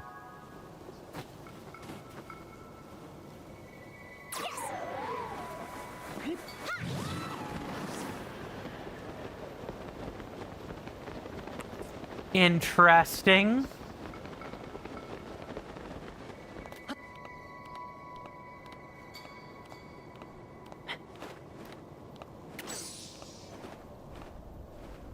Oh, dang it. But we can ascend. That is something we can do here.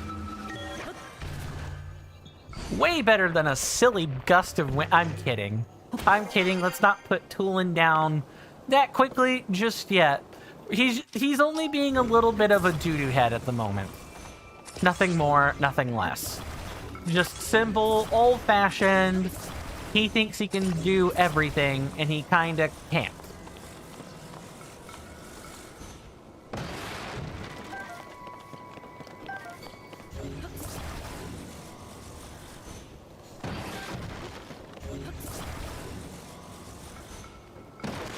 Yeah, I have also been arrow farming basically wherever I can get it. So, of course, we're back up to the ridiculous numbers I managed in Breath of the Wild as well.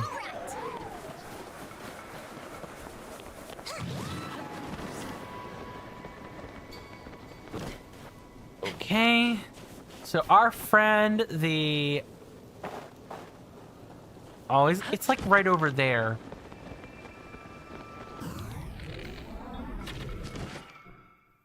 Yeah, I was being super stupid.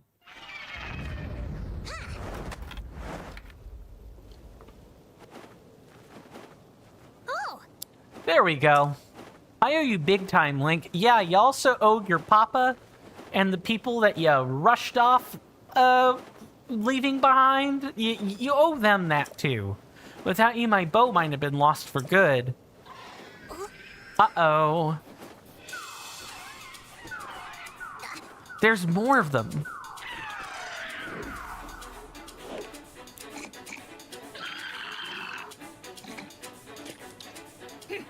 All right, they're not going to make a fool out of me twice.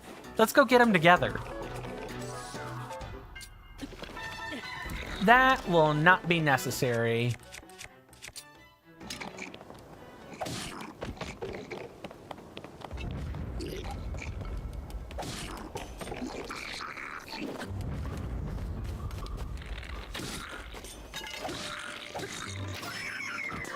Nice shot, Tulin. Nice shot.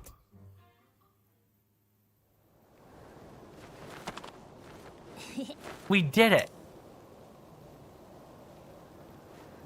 Hey, look. I think this might have been a hideout for those monsters.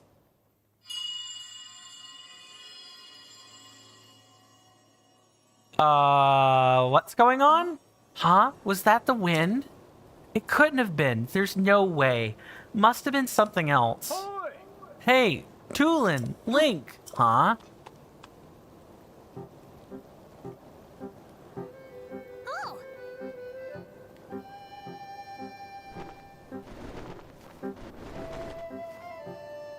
Oh, That was some impressive teamwork, you two.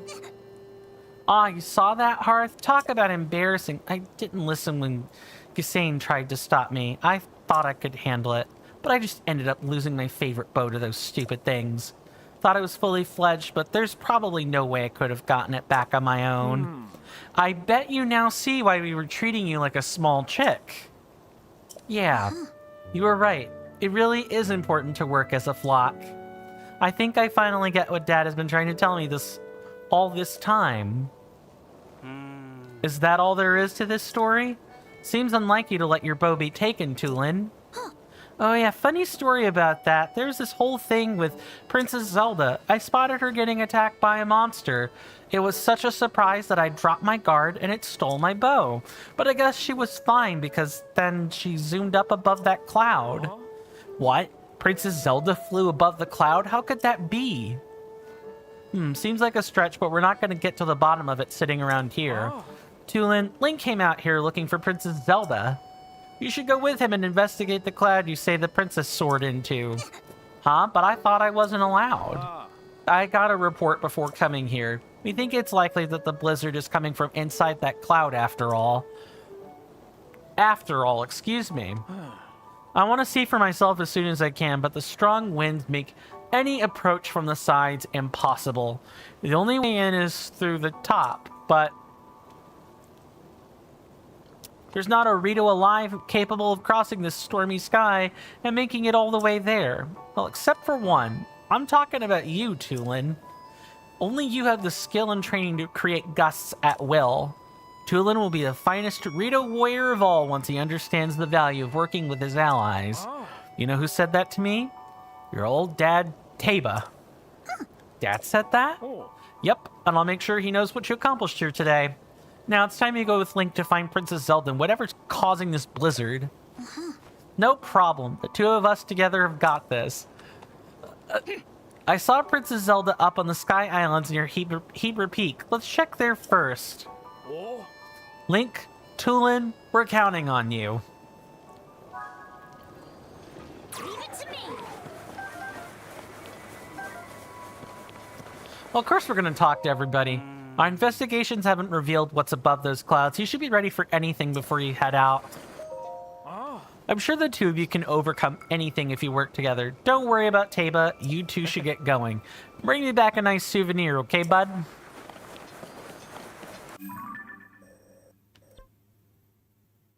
Okay.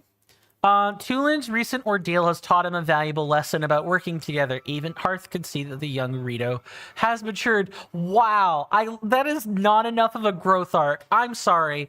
Tulin should have hit like an emotional rock bottom first. But, oh well. Such is life. Go to Tulin with the Sky Islands above Hebra Peak, where he claims he saw Princess Zelda. But before that...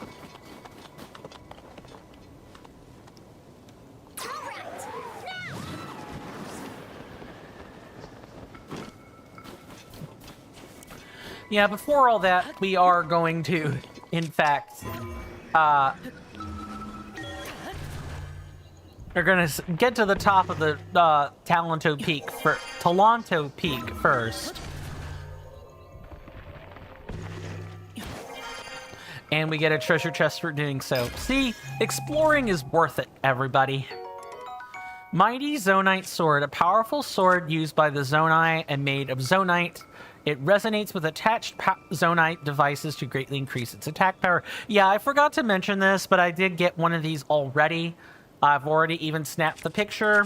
So, this happened off camera. I happened to bump into a gloom-infested enemy in the depths that got a scaled-up sword. Yeah, that's where I got that from.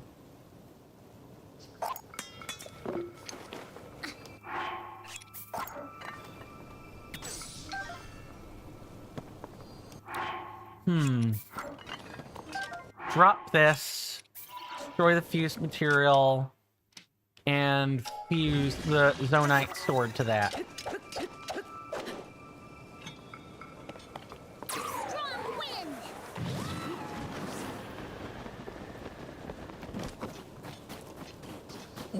wind. Wow, that's...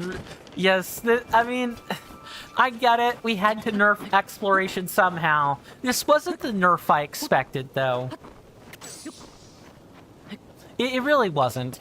Maybe it's not a nerf. I guess I shouldn't look at it that way, because it's a different game. I should look at it as, oh, we can fly using machines, so since we can already do that, maybe we should think about it in terms of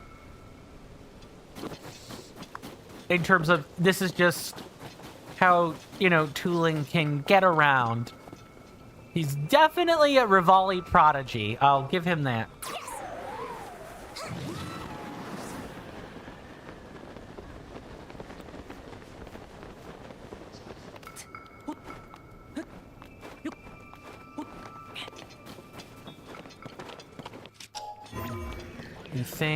Anything? Oh, okay. No, not particularly, but that... Oh, but you know what we can do? This is the part where we can take a floating stone and a stake, and we can attach the stone to the stake.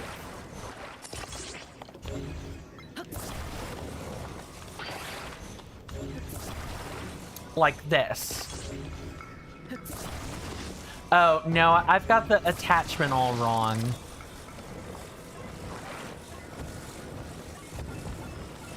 It's like this.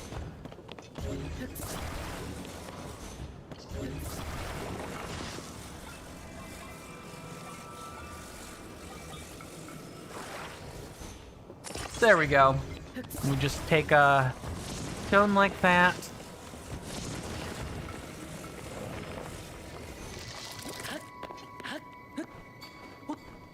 Just like so, and maybe...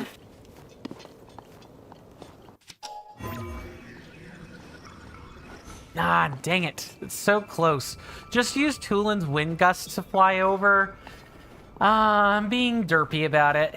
You're right. I should absolutely do that. Now, the question is... I'm trying to avoid combat is what I'm doing, but honestly... Leave it to me. Honestly, that's not even my style. Let's not do that.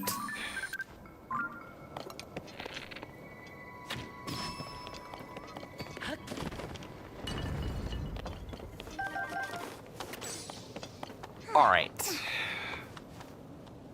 So far, so good. Now, the thing I'll say about the wind gusts is that they're fine at horizontal movement. I guess it's like the major difference, right? Is that in Breath of the Wild, Rivali's Gale is like vertical movement. Here it's horizontal movement. So we're still responsible for figuring out ways to move vertically on our own. And that means I would say the gust is immediately less useful for this reason. I don't have an issue going long distances. I have an issue going vertical. Like, a huge amount vertical. It's not this. We've basically gotten to the top of... Okay, we haven't quite gotten to the top of the peak. Also, I definitely don't want to waste... I definitely don't want to waste that bow. Let's not do that yet.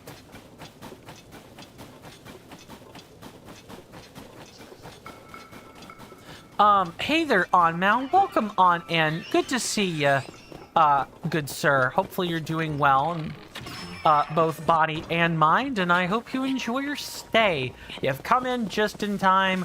We are ascending to Lanto Peak and getting ready toward the first... getting ready to access the first dungeon, at least by ascending through these platforms. Huck. Hello, Huck. If only it were possible to find out what's inside of this blizzard. Oh. Oh. Why, if it isn't Tulin? I was too focused on the cloud to notice you. But if you've come here, that means... Oh. Yep, they said it could go up there. Oh. I knew it. Something told me you were the best one for this mission. Everyone has admired your wind gust technique since you first demonstrated it. You may be the only Rito capable of rising above that cloud to find the truth among the turbulent skies. Give it your best shot. I'll be here watching for your return. Thanks. Between Link and me, you won't be disappointed. No, I did not want to do that.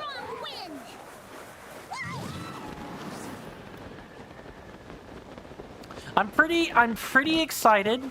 I am also nervous, but I'm also excited. Yeah, it's both. I'm anticipating, you know,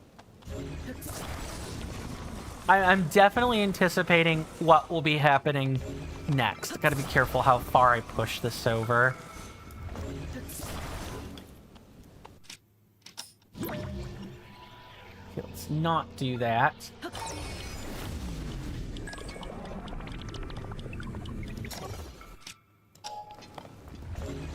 Oh, my goodness.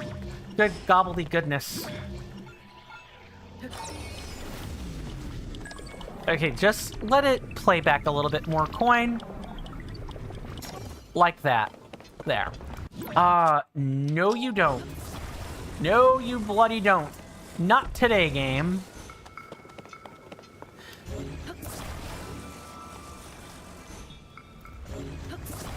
Nah, okay. It can't quite be like that. It's gotta be like this. It's gotta be less than half the thing. It physically makes sense. I was just trying to game the system is what I was doing.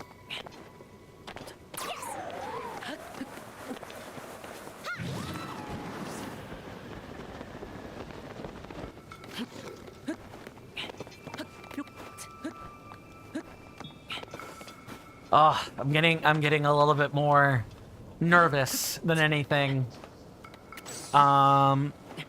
Okay. Oh, yeah, don't be a dunderhead. It's literally...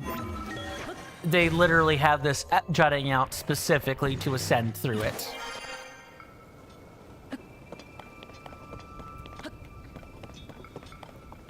Okay, that's one end. I'm just making sure that I'm not, like, doing things boneheadedly. They design these structures for a reason, and they design them a certain way for a reason.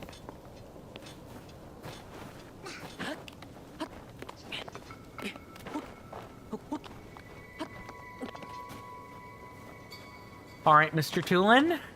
One more time for the children at home.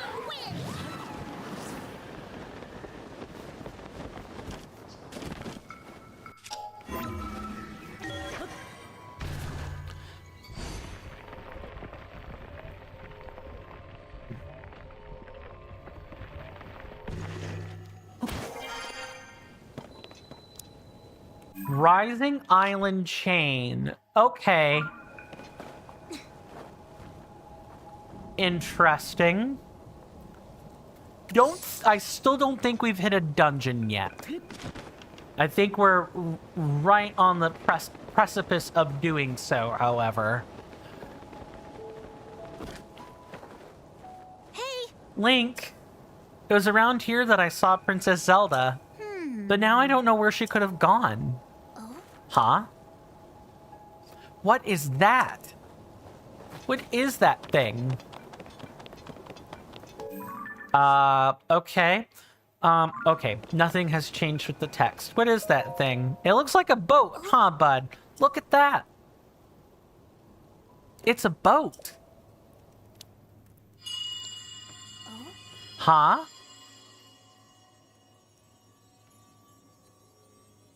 You're being led to a proper place, Tulin.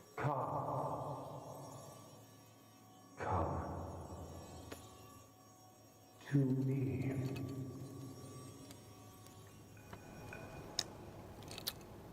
Whose voice was that? Was it coming from somewhere up there?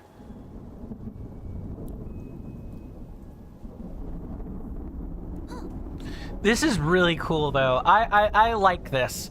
Whoa, do you see that thing inside the clouds? Is that another boat? But it's huge. There's tons of those little flying boats, too. You know what it reminds me of? The song, "A line of ships soaring built as a passage skyward.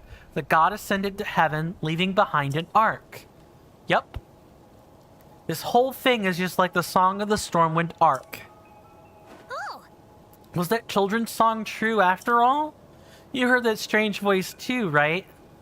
Link, I'm sure I heard it say, "Come to me." It's like it was calling us up there. I don't see anything around here that would lead us to Princess Zelda. Maybe she went over to that ship? Well, nowhere to go but up. Come on.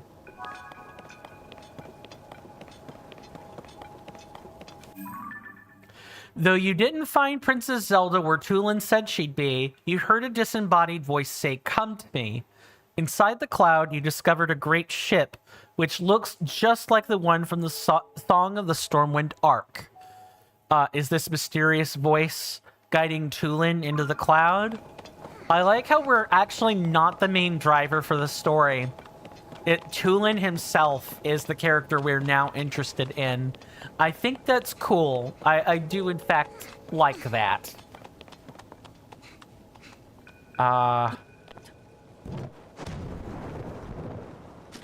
Aha!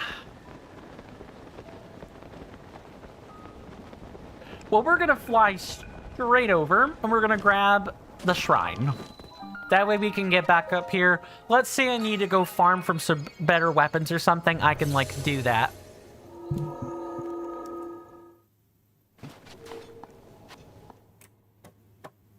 Ugh.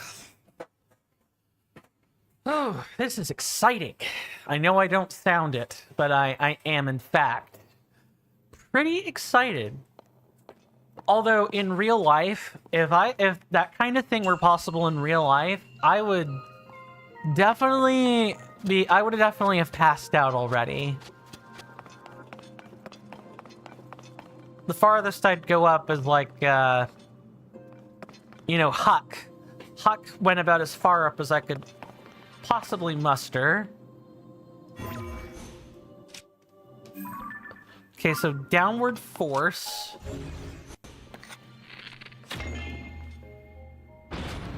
This opens the thing. And then we gotta deal with the boat mechanism. That's what's in here. Okay, we don't deal with that yet. I heard a Zonai Guardian activate. Ah, yes. No, we definitely don't want to save that.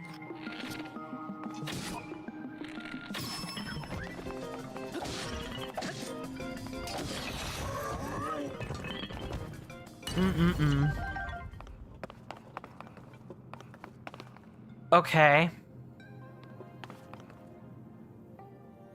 So I'm failing to see the downward force part of this. I'm sure it's coming.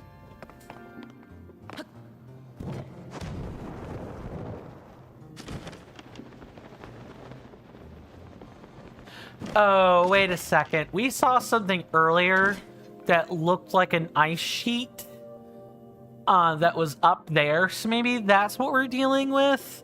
I'm not gonna hold too many. I'm not gonna make too many assumptions yet, though. It could very much be not that deep.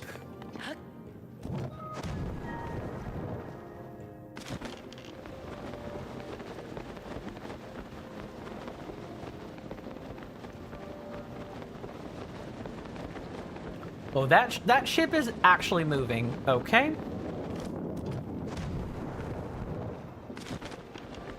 Nice. Well, this chest was easy.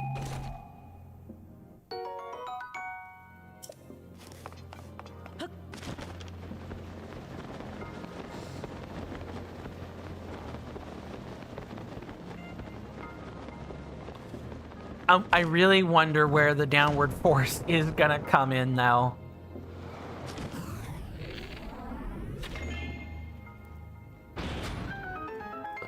Really? It's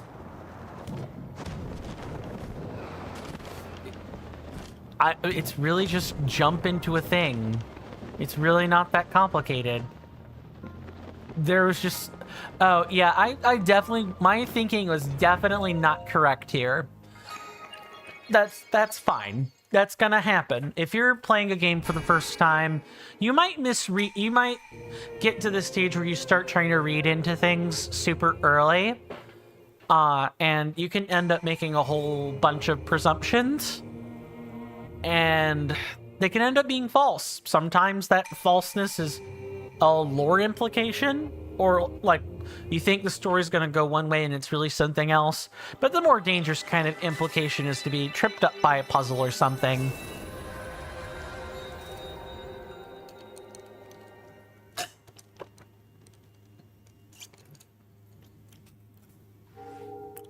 I think that's definitely the more dangerous implication, is that your mistakes don't always just lead to, you know, simple misreads on lore.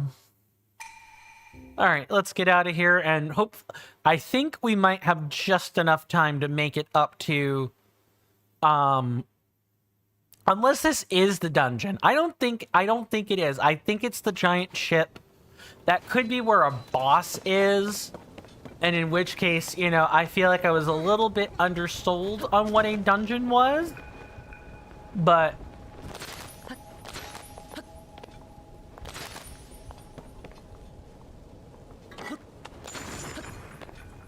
Okay, okay.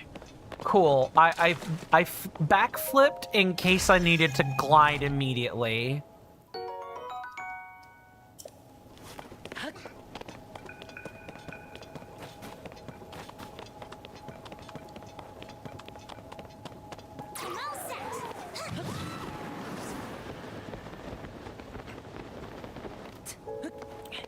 So outside of that, I think...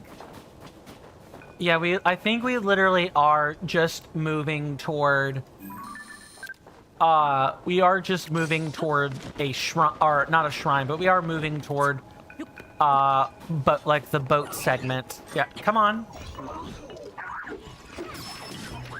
Nice job, Tulin.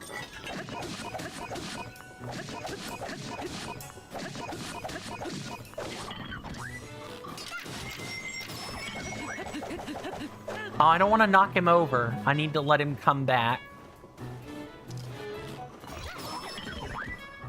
And he's gone. Dang it, Tulin. I wanted the monster part. I should have not been playing around with a 17 power weapon, though. That's my fault.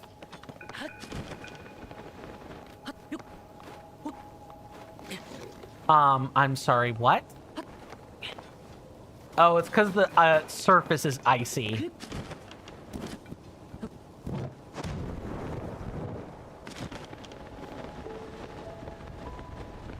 Yeah, let's not horse around. Let's use a more powerful weapon for the time being. Not that I think I was actively trying to horse around or anything, but, you know.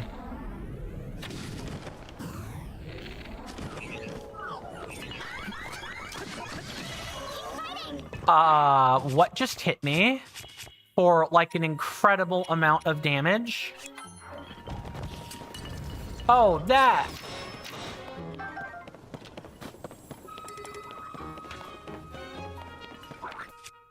Yeah, I want you to stop moving.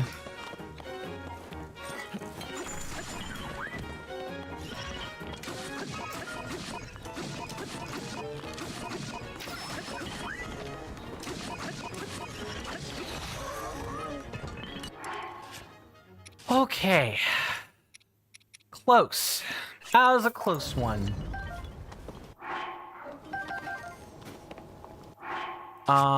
What? Oh, did I literally just pick up my old bow? I think that's what happened. No, they're both the same. All right. Fair enough.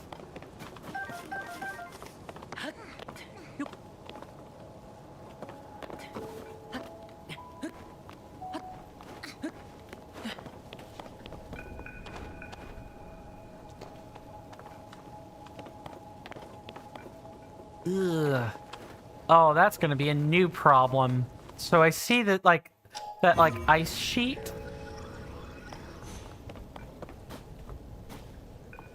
And I'm wondering how we're gonna get up that particular ice sheet.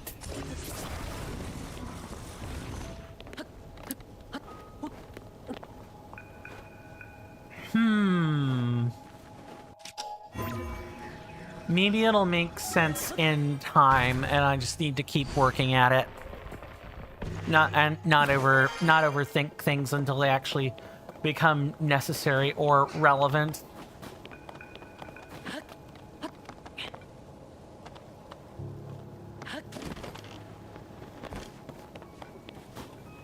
Or maybe we don't even ascend this at all. Now that I'm paying closer attention, I actually don't think we do that at all.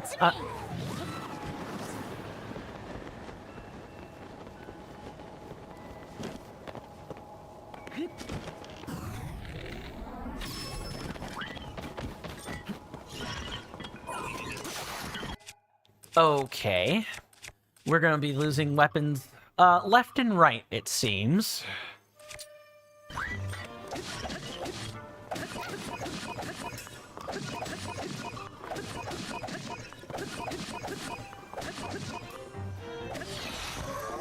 No, give me that stick.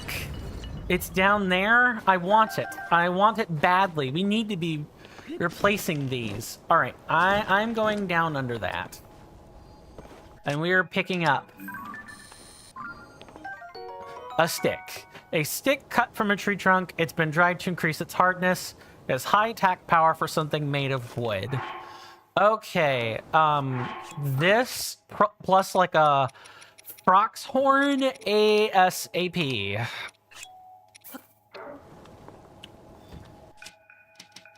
Or Froxfang, excuse me. There, we got a nice, big, heavy-hitting weapon. That's perfect. Oh, that's... Hold on. Yeah, like, of course. Just literally put the blocks on top of each other and you got it. Nice.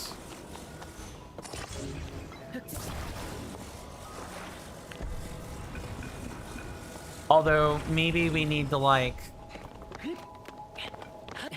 Yeah, let's speak on. And utilizing the power of physics, we quite literally use dynamic equilibrium to give us just enough balance to get up there. No worrying about silly ice crystal sheets or anything.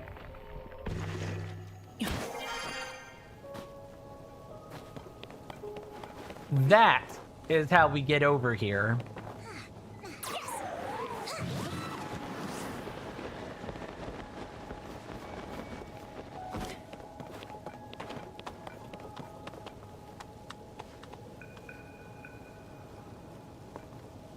Actually, I do actually now okay. Coin has to learn to be patient. Just be patient. My patience will be well rewarded given the time.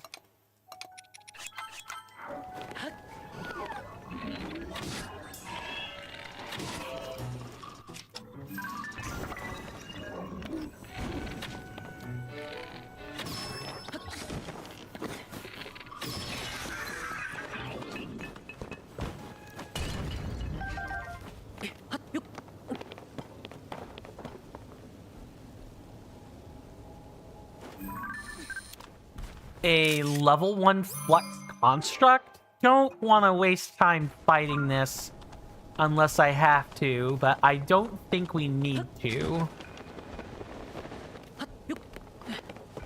Yeah, we should be able to skip that, but that is going to be an interesting fight for later.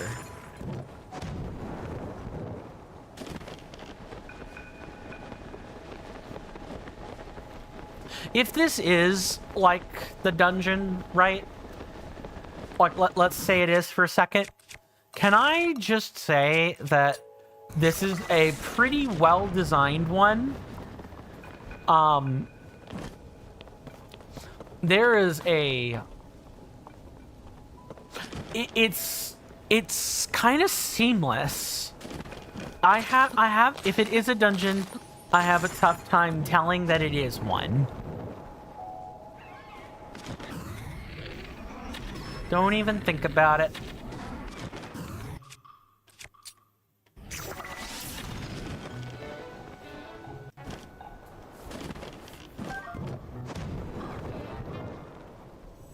We didn't even collect an eyeball? What the heck is all... Don't question things, Coin. Just accept that the game voided out an enemy and gave you a reward, and move on.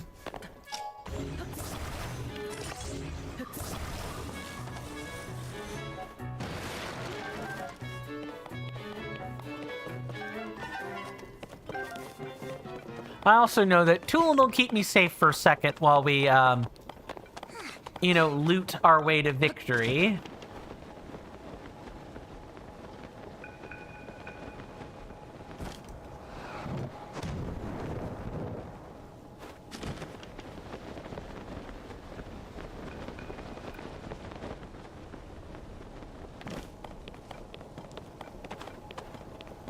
I'm getting really excited. Like, we're getting close to, like, the actual, like, ship portion.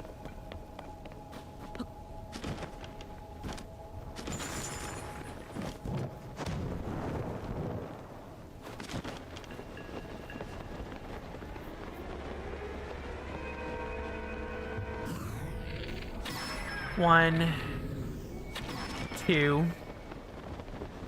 Oh, there's a music change? Yeah, that was a music change just now.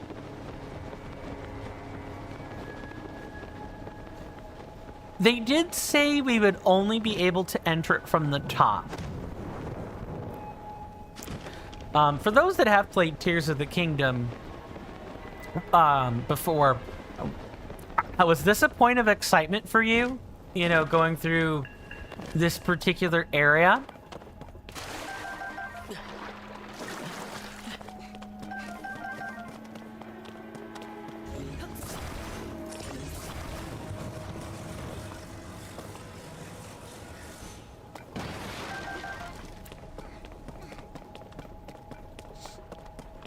And they gave you Chillfin Trout.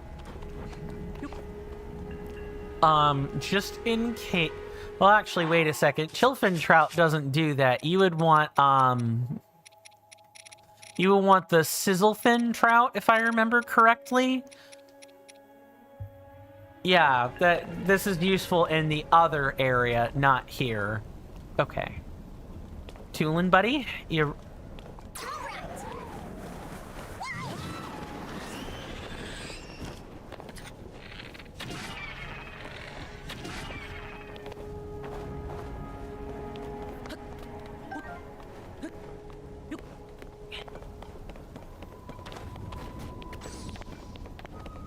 See that our I see that our friends the Zonite constructs did not take long to you know, knock out the local Arakudan wildlife, excuse me. Okay.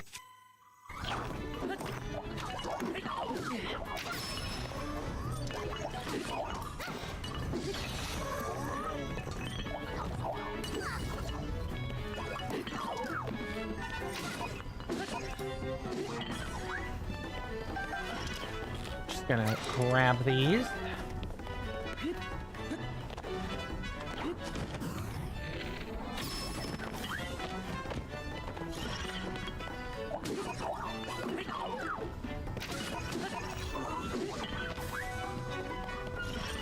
I feel a little safer transitioning to a spear here.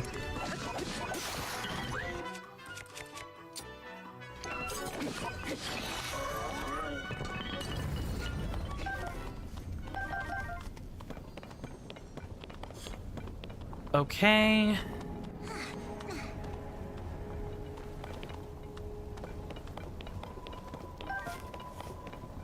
Oh, there are like multiple paths toward the same thing here.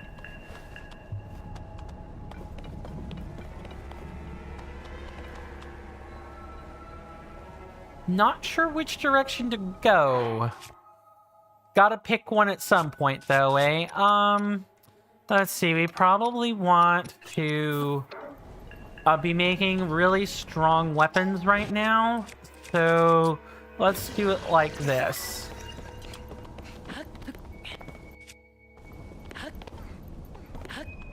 And I think I'm gonna head this way first.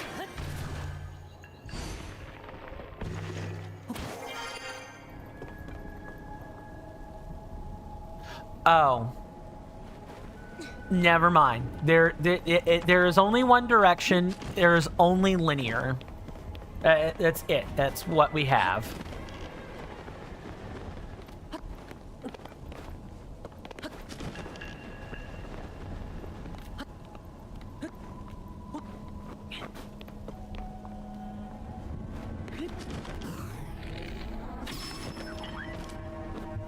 Dang. He's just gone. It's fine.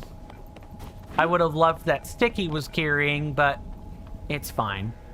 Mr. Tulin, are you coming around or not? Leave it to me.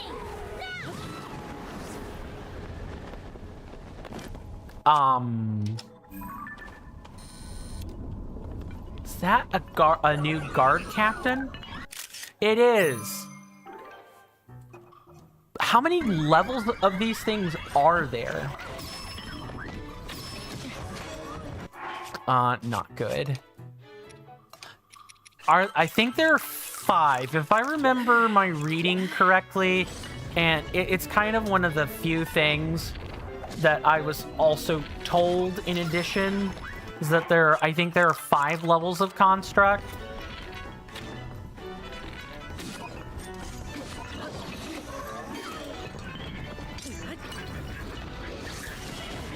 What the heck was that?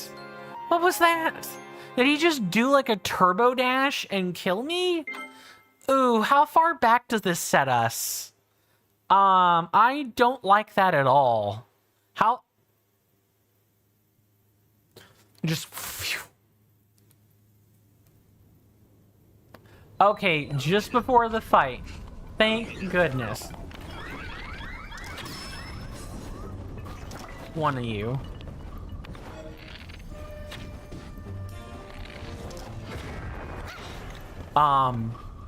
Did he literally take a Zonai charge and blow himself up with it?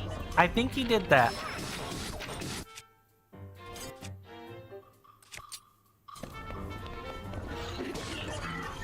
Yeah, oh, that's what killed us.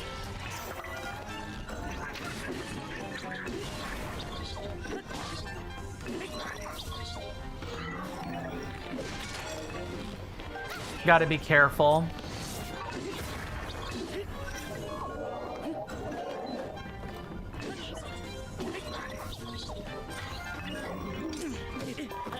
Yeah, if I get sideswiped by this thing once, I die. I straight up die. Okay. I'm willing to bet what you're supposed to do, and this is just me looking at the environment. You want to head over here. You want to go over here like this. You want to get them to, like, lose sight of you.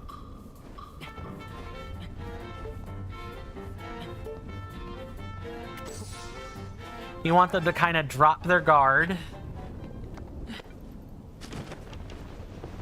This is not at all... Oh my goodness. Alright, reload, reload, reload. Abort. Abort, abort.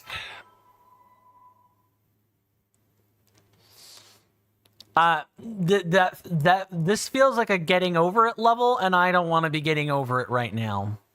Absolutely not. Anyone play Getting Over It, by the way? Or, you know, like, going up before it shut down or whatever.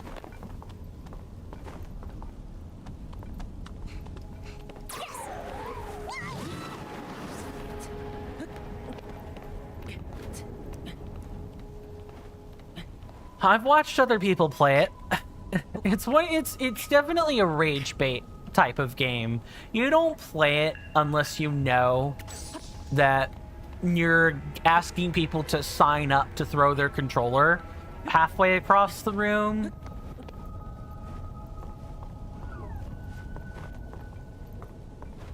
Yeah, you definitely want to sneak around here.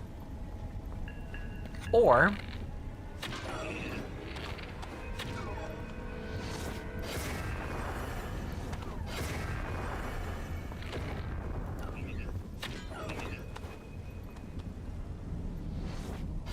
this is hilarious.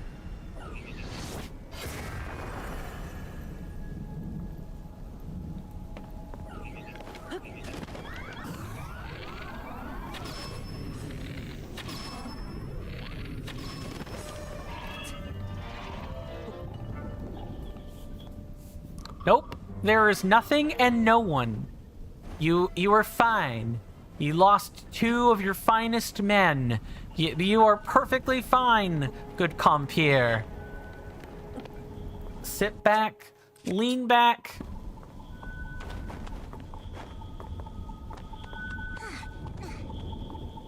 Please don't attack Tulin. Oh my god. There was literally an altitude change, and that resulted in me not getting the sneak. Question. Can we do this? We can. Okay. So puff shrooms continue to be useful in this environment as well. And Tulin is smart enough not to attack too. Cool. Oh, I'm not sure I grabbed the picture for him. I think I might have skipped out on that.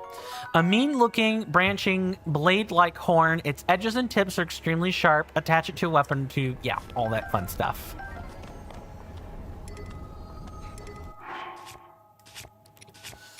Okay.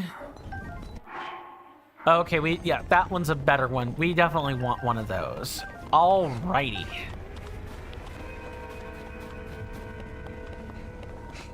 I'm willing to bet there is a raft under that. No, a chest is in here, though. I will definitely take that.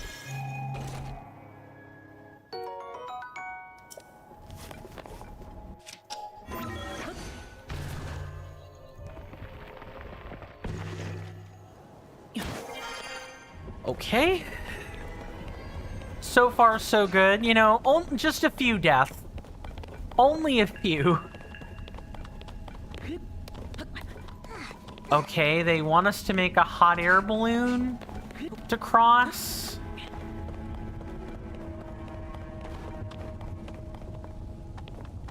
Yeah, that's... You definitely need to do that. All right, let's get to some building. Let's do that. All right, how should we do this?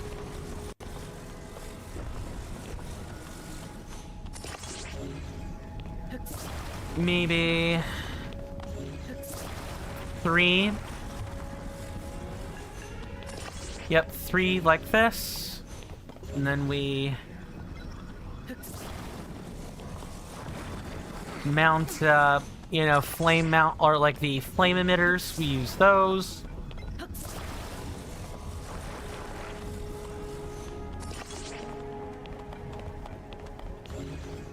Okay, do we have a third one?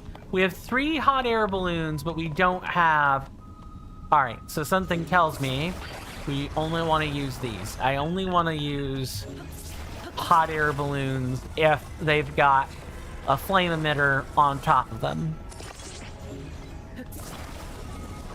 Don't quite know what the explosives are for.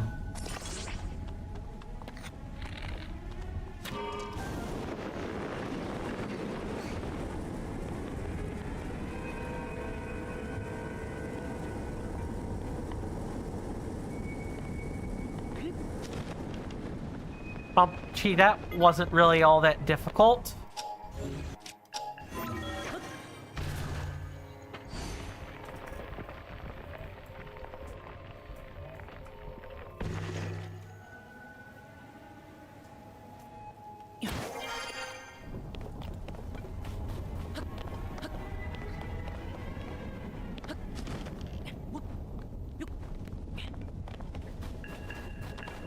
Oh, we're getting closer.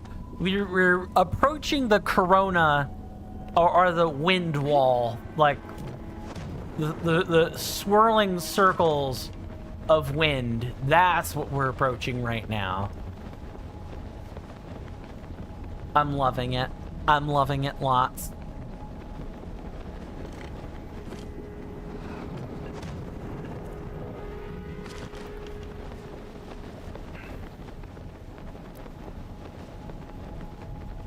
Okay, there's yet another.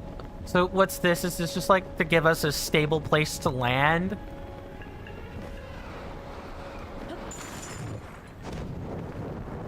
I believe so.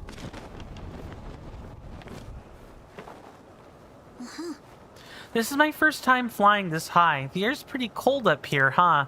I'll be fine, but what about you, Link? Make sure you don't freeze, okay? We're fine. We got Rito feathers on stapled on our body. Who even needs who even needs I really feel like this is the dungeon and we're like halfway through it. I'm gonna do this shrine and then we're gonna call it. Is the way I'm gonna operate this.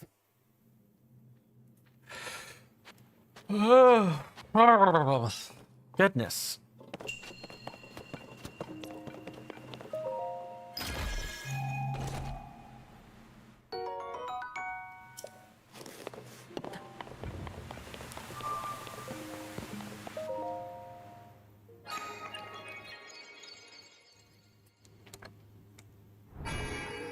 He says do the shrine, but the shrine was a blessing. I don't know.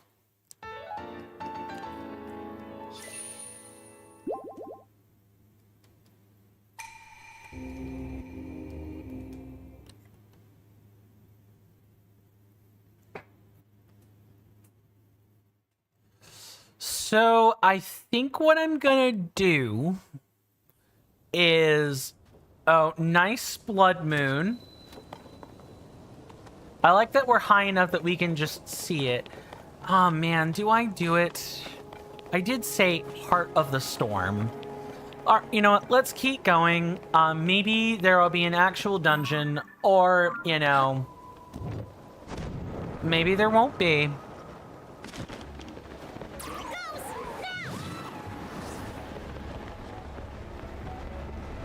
Okay, so now we're getting to the altitudes where we need to use Tulin's ability to make the long gaps. Like, we're not doing anything without it.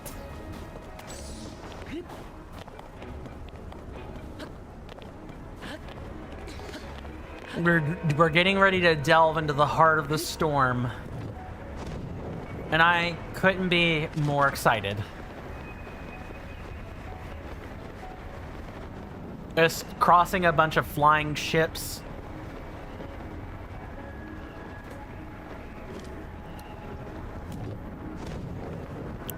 I would be legitimately frightened in an environment like this, though.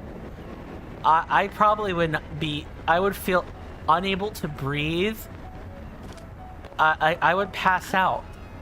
I mean, I think humans would pass out at this altitude anyway, but that's just me.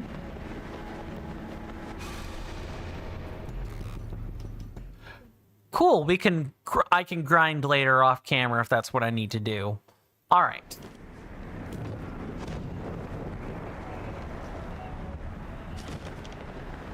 So far, so good.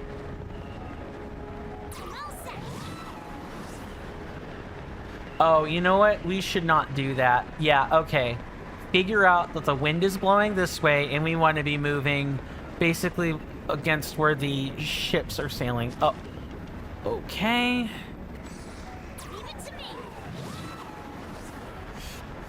This is what I was talking about. Where, like, if we're not careful, we're gonna end up losing a lot of height. It's like literally a getting over it, going up level.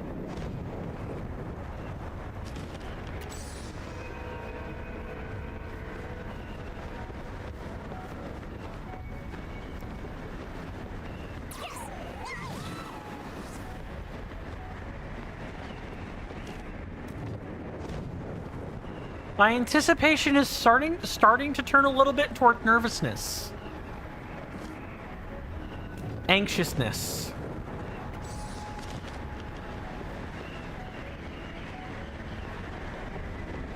But this would be our way toward the top. Like this is how we would get there.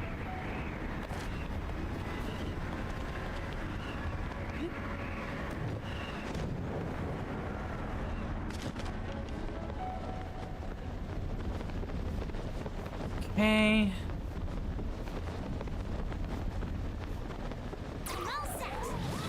Let's just go ahead and fly over.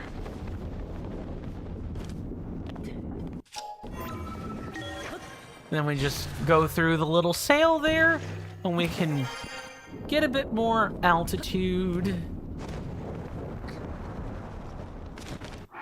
Okay, we're gonna save, because I don't know where we're heading into yet. Okay, this is testing the Switch's ability to generate graphics there. Because we're getting to view too much of the map at once.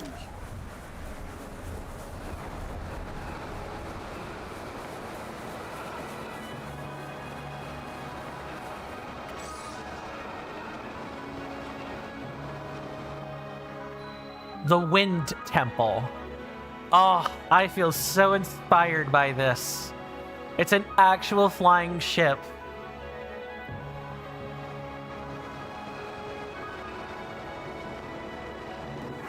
Okay, so I can actually take a second and, talk about this. So it's like a traditional dungeon. It has floors. It probably has puzzles. We probably have to get keys. And we probably have a boss to defeat. It's probably all of the above. Are we going to do very much with this? Oh.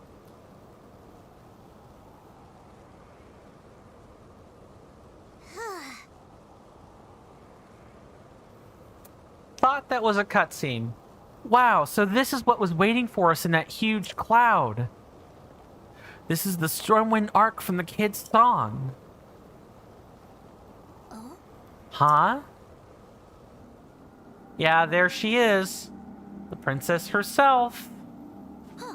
Huh? Ah! What the... This proves it, Link. The blizzard that's been pounding Rito Village is coming from there. Oh yeah, didn't I see someone here a minute ago? Weird. I could swear they were just here. You saw Zelda, but... I'm really curious. I am gonna leave things here. Oh, I actually can't, though. Okay, that's fine. We can still leave things here. So, in the next episode, we're gonna be dealing with the dungeon. What I'll probably do is I'll get a list of the number total number of chests, because I'm willing to bet they're going to put chests in here. This is like a nod back to the old Zelda formula with like actual real bona fide dungeons. So I'm gonna get a count on the number of chests, but I'm not gonna look up the specific locations of chests. Where you guys can come in is if I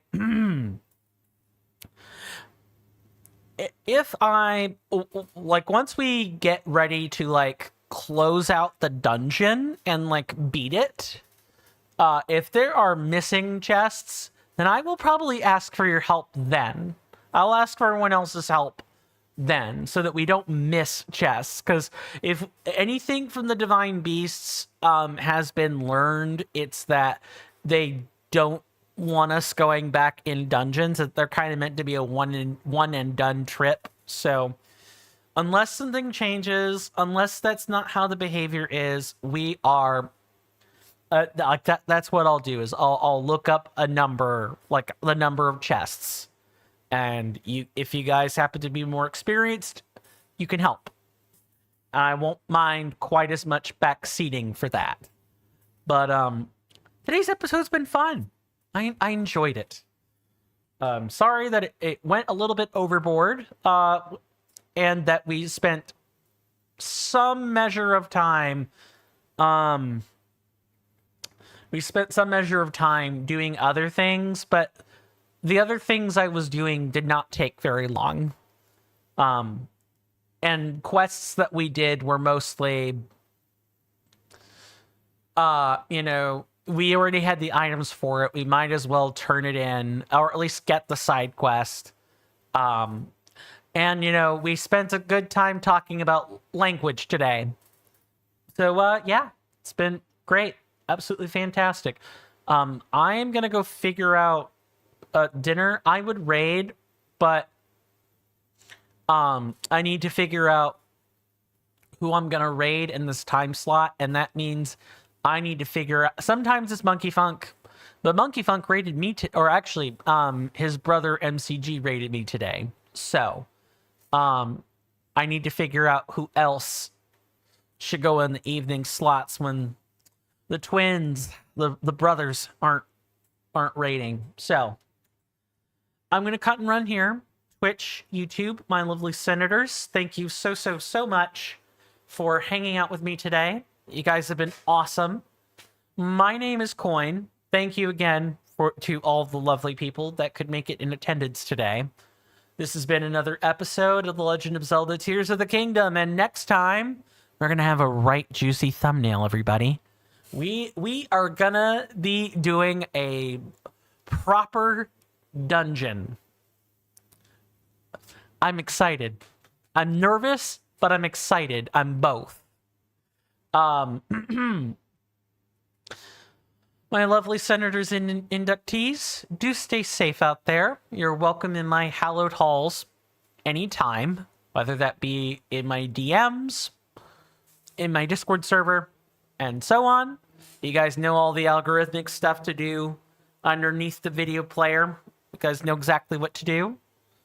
I'll let you click around and find out. CAFO. Click around, find out.